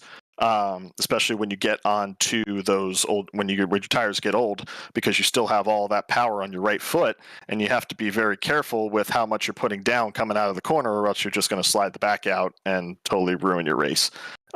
In that case, so I prefer driving more with a loose car, because then it's easier to control it with your foot versus having to drive a tight race car, because then at that point you're like, well, if you push it too hard, you're just going up to the fence anyway. DJ, we're at the halfway point of the season now. Obviously, 4 races done, 4 races left. Where do you want to see kind of your goals for these next 4 races, trying to build off this result? Finished. The last the super speedway race at Atlanta was just bad luck. The past 2 super speedway races really were pretty rough. I thought the first one we had at Daytona, I was right there in the lead pack going into the last lap, and then just a bad block and get taken out, and gives us away a shot at a win. The Atlanta race, I feel like we were running top 5, top 10, actually more top 10 most of the race, and then just getting caught up in someone else's mess caused us 15 minutes worth of damage. It was still finished the race, but still it was not the hope we wanted. So just a lot of bad luck. So just more hoping for luck to turn around, at least on the super speedway side. The Gen 4 side, I think it's more of having the strategy play in our favor. I felt like with the Charlotte race that we had, the strategy didn't really play as well as I had hoped, because we had those last 30-40 laps go green, and we were kind of trying to play catch up, being trying to catch with someone else's wreck. And same thing with today, honestly, with all those cautions, it just threw the tire strategy up. I felt like when we were about like lap 80 or 90, I felt like we were in pretty good shape, because I felt we had that extra set of tires, thinking like, okay, maybe we get one more yellow, we're going to be in good shape, we'll fly by people if the last 30 laps go green. But when you throw another 6 or 7 yellows in the last 30 laps, it screws up the whole thing. So I think it's just more of things getting the right brakes and things going the right way. I feel like there's nothing that I don't think I've put myself in a bad spot in any of these situations that have caused me. It's just more of luck of the draw. So we'll see where it goes here these next 4 weeks. But feeling pretty good about how we're racing. Well, enjoy the finish of 7th place, DJ. Thank you coming on for the post-race show. Like I said, best of luck to you for the rest of the season. Thanks, Sam. Thanks, guys. Good night. This broadcast is brought to you by Frontstretch.com, a site that Jared and I both work for. Make sure you check out all of our coverage, including great reactionary coverage from the race at Loudon. Obviously, MTJ getting the big win there as well. We also have wall-to-wall coverage of Monday Night Racing here as well, plus coverage of SRX coming up this week. We'll have great coverage at Pocono next weekend. Frontstretch.com, whether it's videos, interviews with drivers, great podcasts like I host, Happy Hour, Bring the Heat with Brian Nolan, Through the Gears of Betting podcast. If you're a Formula One fan listening to this, we do have the Pit Straight, obviously Stock Car Scoop. which is a reactionary podcast to every race. And Jared mentioned it, our YouTube channel, youtube.com/Frontstretch. He does the mailbag each week, answering your questions and all things NASCAR. Frontstretch.com. Best seat at the track and the best view on the web. And now we're joined by Mario Morendo. I mean, this has been a very down, up, down day. You had that qualifying wreck, came up to the front, was battling with Colin Fern, and then unfortunately it unraveled off of turn 2. Just more summarize your day, because it was pretty hectic to say the least. Yeah, it was like you said, hectic. I really felt like I probably could have gone pole, to be honest, in qualifying. I had a lot of speed in the center of 1 and 2 and was up on my delta, and all I knew, if I just got off the corner nice and did my 3 and 4 as I did in practice, I probably would have had a pole, but a car just got away. I couldn't save it. But starting from the rear, then it stopped me. I've been there several times in my career, and just try to play it smart, make my way through the field. Made a bad call on tire strategy, found myself getting swarmed on a green flag run, and then found myself back in the run again, and then got wrecked off the exit of 2, and yeah, the car was done for the day after that. You touched on being on the wrong tire strategy. There were a lot of tire strategies. Jared and I could not follow them all. There were so many different strategies. Talk about that and the cautions throughout the race, where you were definitely on your toes in terms of deciding on when to pit, when not to pit, and it felt like it was definitely a tough decision throughout the race. Yeah, beginning of when the tire strategy really started, I think lap 25, when half the field pitted, half the field didn't. After everyone pitted, I was like, this is definitely the wrong strategy. And as the green flag went on, I had to pit under green, and so did everyone else. I was kind of hoping for a lucky caution, and I just got passed, and I fell back to third, and I saw Presley Sora and Cole Cabrey, the Cabrey brothers, were making their way through the field with fresher tires. And I was starting to get worried. I was like, I need a caution. A caution did come out, and I was third place when it happened. And then my luck came around. We pitted, and me and Colin Fern came out P11, P12, and we were in a good spot. We had fresher tires, and he capitalized that Colin Fern went all the way to the front as I got caught up in other things. So I really wish I went different, because I felt like I could have followed Colin Fern through the field and even passed him at the end as he got to the clean air. I mean, obviously a tough race for you, but I still want to touch on some things that's still going up and up in your life. I saw one of your posts that you had. You went from go-karting just a couple years ago. Now you're doing the Legends cars.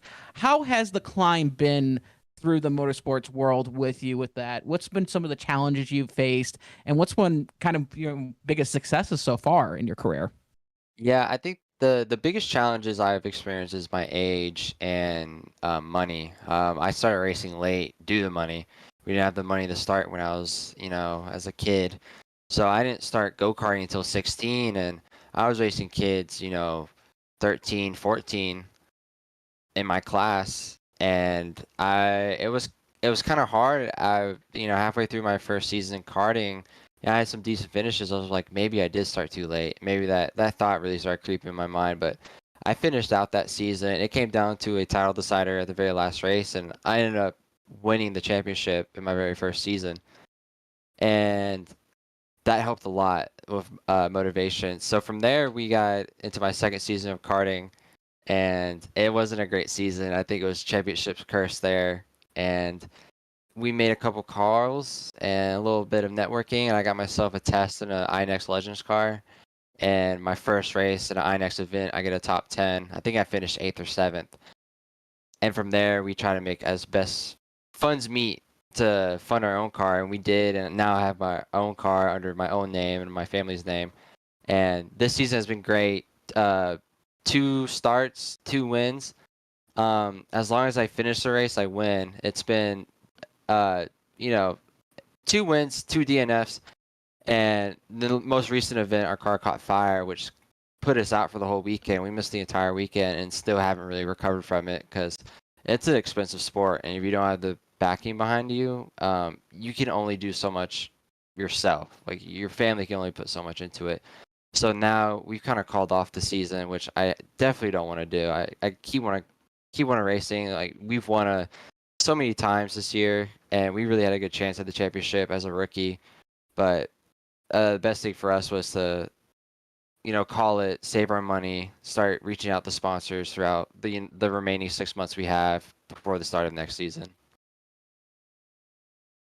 Mario, you're halfway through your rookie season on, with Monday Night Racing, and obviously you've been very successful in the Sunoco Cup Series. Just talk about these first 4 races, and where do you want to see improvement as we head down to the final stretch? I think I just need better luck in these Gen 4 races. It's been rough. My first experience at M&R was being wrecked by a truck driver. I didn't see that one coming. And then, tonight I had a fast car again, was in the top 5, top 3. Got unlucky, wrecked out again. So if I can have the same luck as I do in the Super Speedway series that I've had in Monday Night Racing, I'll love to see it happen again next time we're in the Gen 4s. If I can do that, finish well in the Gen 4s like I do in the next gens, that I feel like I have a good chance by the end of the year to, put up a fight and finish relatively well in the point standings. Now, we were talking beforehand, before we got on air, about the college esports program that's kind of started at where you're going, the Oklahoma University. Can you dive a little bit more in depth on that program, how that's kind of started, and how you've played a role into that program? Yeah, so the funny thing is that I tried to start college racing when I was still in high school, which is a big no-no, but thankfully the guys at NASCAR and NACE were super nice about it, and didn't really care too much. But they announced it. iRacing and NASCAR announced the college series when I was a senior in high school, and I tried to run in it in the spring. It didn't happen, but over the summer, I reached out to OU. I said I'm an incoming student. I see y'all have an esports program. I see y'all don't have an iRacing program or any kind of racing program. Would y'all be interested in that? And thankfully, Mike at OU Esports is a huge motorsports fan. He was a mechanic when he was in the military, and he put me on board real fast. And as an incoming freshman, we started an iRacing program and entered our first events for eNASCAR. And from there, we gained a lot of traction, a lot of sponsor support, and OU Esports welcomed me with opening arms. They are the sweetest people ever. They give me so much support, and I couldn't do it without them. I couldn't have their logos on my car without them. They support me every event, if it's college or not college. They support my real life racing. They're just the nicest people. So yeah, heading into my sophomore year now, there's potentially more drivers coming aboard, more funding coming aboard, and we're planning on doing bigger things. And running their logos at Monday Night Racing is hopefully giving them more exposure to college racing on iRacing. Mario, you touch on it, like, with esports, and then obviously with the physical racing. Like, how has your skill set grown due to both? Like, where is the crossover in terms of just like growing your overall driving skill, both the esports side, and then obviously you want to do the actual racing side? Yeah, iRacing game was a huge help in my career, and in more than one way. It definitely helped fine tune my basics of just braking and throttle control and like my turn in. And when I first started real life racing, it was kind of almost copy and paste. You did have to change some couple things, but the basics never changed. So the transition to real life was really easy, and I think it helped a lot. I'm a huge promoter at my local tracks for iRacing. For kids, who are young, and parents who are willing to front the money for a little sim rig for them. I think iRacing is a huge help, and it's also helped me with sponsors. I think half of my sponsors have come from iRacing itself. I make the sponsors and the connections in iRacing, and that's helped lead to real life racing and casual conversation. Like, oh yeah, I race in real life as well, and that piques their interest, and that's another conversation, and a sponsorship deal that's let out to help my real life racing as well. Well, Mario, we've seen a lot of sim to reality drivers make it happen. And like I said, you're making your imprint so far so good with impressive runs.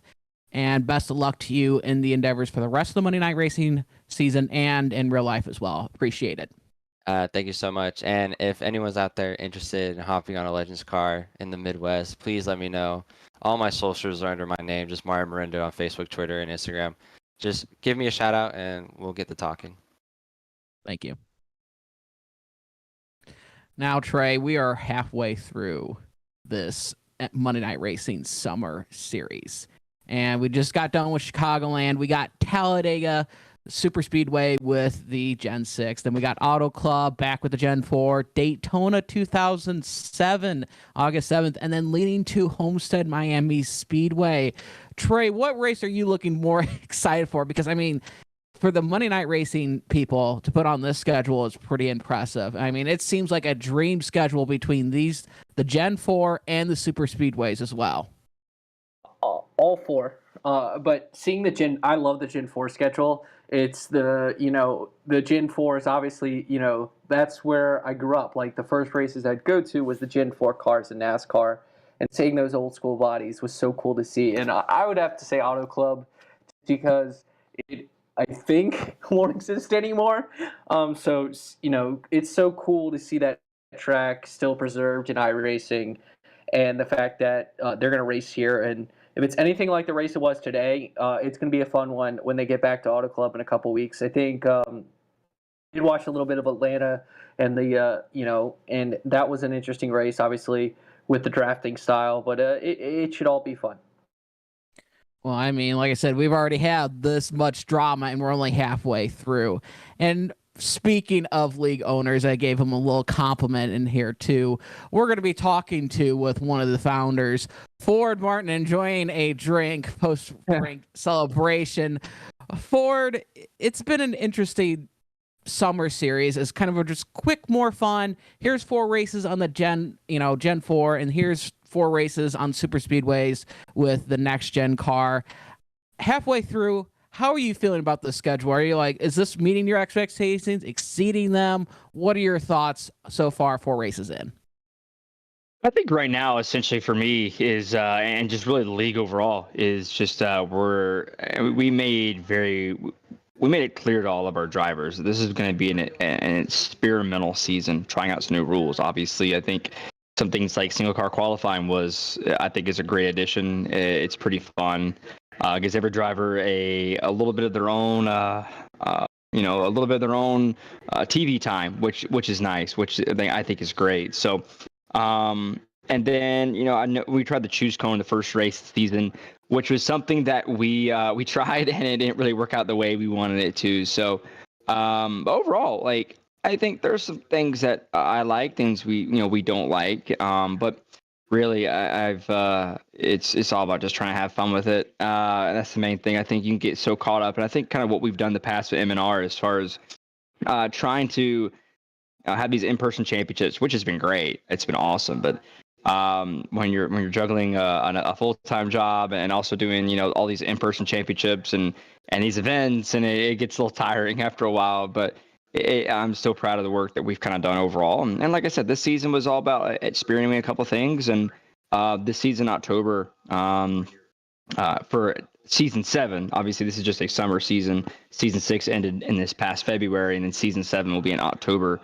for our 16 race schedule, which we're really excited about. And I think the experimenting with the car choice, the Gen 4, I think we'll see a lot of that next season. Yeah, go into that decision a little bit. I was just saying, watching those Gen 4 cars, it brings me back to when, I first got into NASCAR, and those were the cars that I saw on the track. Why was that decision made to run the Gen 4 for the summer series?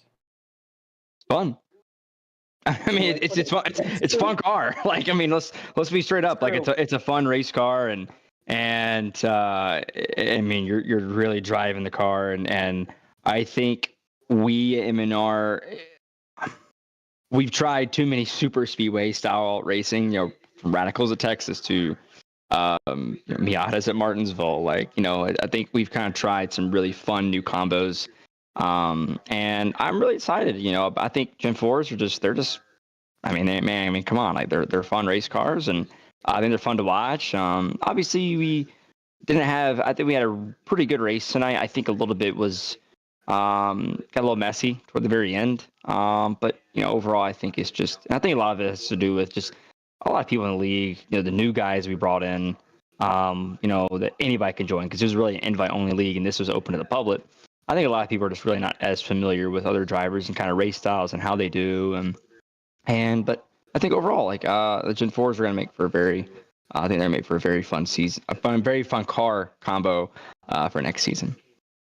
I want to take a point on the attrition that you've kind of mentioned, and you adjusted this back where Daytona there was the fast report pairs, but after that race and the attrition that was overloaded at Daytona, you went to just no fast repairs at all.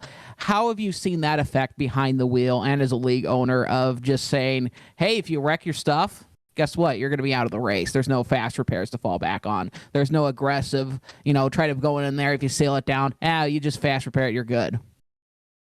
I tell you what, I love the decision going no fast repairs all the way until Atlanta when I got wrecked, and I really wish I had a fast repair. So that's where I wish I really had a fast repair. But I think it makes the racing, I think, better. I mean, I think at Daytona, it was just something where it's the first race of the year. Let's kind of see. We don't know how these guys race. We don't know who they are. I mean, we never really had like a race and race kind of see how these guys, operate.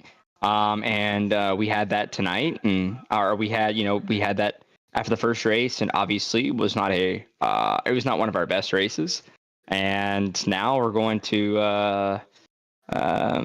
I think now having no fast repairs really helps a lot. It helps the racing overall, and I think we kind of starting to at least somewhat understand how each other races. So I think it's something you had to do, and I'm pretty happy with. Ford, obviously, first 4 races, you're at the halfway point. What are your thoughts as a whole? On this season so far, and what are your expectations for the Final 4? Well, me as the driver, there's not really a lot of high expectations. It's just more finishing the race and not getting screwed at the very end. We had a really fast, Mach 10 digital Chevrolet tonight, and we had a really good strategy. And then at the very end, just kind of got I got left reared and then turned to Presley, unfortunately, with about going for 7th with about 3 to go. So. That's unfortunate, but I think for me as a driver, it's just not get kind of screwed in these races. I think that's just what it comes down to. And I think just for the league overall, is just really just improve some things and just kind of try out some different rules and experiment with a couple of things to really make the next season a lot of fun and make it more enjoyable and kind of see some guys that are new to MNR. A couple of these guys that were open to the public. This is kind of their opportunity to kind of show what they're made of, who they are, and we might try and invite them to MNR and for season 7. But if these guys, are causing issues or anything, they're not going to get an invite. I mean, let's be honest. I think that's what it's all about. That's what's important. And I think next season we really want to, try to get back to the core of MNR and how it all started, and get back to the fun element of it. And if it means shorter fields, it means shorter fields. But I think the biggest thing for us is just try to make sure to try to keep it fun for everybody and keep it refreshing and more racing and less Ford Martin getting put in the wall. So that'll help a lot. And I'm going to bring that. Chicagoland was the last race, one of the last races in last season's Monday Night Racing. That was a truck race. But talk about a little bit of the attrition of the tires that were really falling off. And I think you were involved with a couple other incidents. Wasn't it Joshua Slate that you got in the back end as well, too, or off of turn 4? I love Slate. I mean, he's a good dude. He's a hard worker over at Nice Motorsports. I'm really proud of him, all the work he's doing over there. I was not proud of me wrecking him, but he got on the apron, he got loose. I had nowhere to go. I mean, I'm off the throttle. I'm barely just hitting the brakes, or I'm going to get run over too. And it's like, look, I'm sorry, dude. I have nowhere to go. So is that just Josh, somewhere? Yeah. Yeah, is that somewhere you can't really, it's just a racing ordeal, or you can't really prepare, can you prepare for that type of stuff where someone gets off, that speed?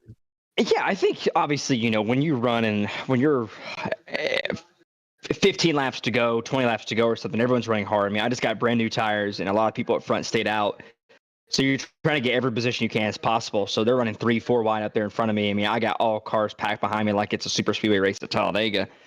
So I had nowhere to go, and I got all the way off the throttle. And Brandon Brown, who was on my radio channel with me, and he's like, "Man, there's nothing you could have done. I'm just glad you didn't hit the brakes because it really would have caused an even bigger wreck, and I would have gotten screwed and wrecked." So I apologize to him on the main channel, but it's unfortunate. But he had a good race going, and I hate to be a part of that and hate to wreck him. But it's unfortunate. But overall, I think he's gotten me a couple times. I think maybe over the past 1 through 6 seasons of him and ours. So maybe I owed him one. I don't know. Well, it's good to hear from your halfway perspective about how the league's going forward. It was a pleasure to have you on the Front Stretch post-race show. Yeah, thanks, guys. Appreciate it. Thanks so much. All the guys, all you guys at Front Stretch, Kenneth Wayne, all the announcers, everything, Ryan Bauer behind the scenes, Cameron, everyone does a great job for Podium. They do awesome work and makes our broadcast look super professional. You guys do a great job. So go to mach10digital.com. Check us out if you're looking for any weddings or real estate videography or podcasts, commercials, anything like that. Hit us up. And love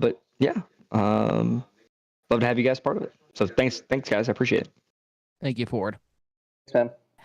And that will do it here from the frontstretch.com post-race show for the Monday Night Racing League. As always, you can join us next week when the Monday Night Racing Cars take on the Talladega Super Speedway next Monday night. Be here on the Front Stretch YouTube page or as well as the Podium Esports stream as well. Jared Haas here with Trey Lyle. Until then, have a great race weekend, and thank you.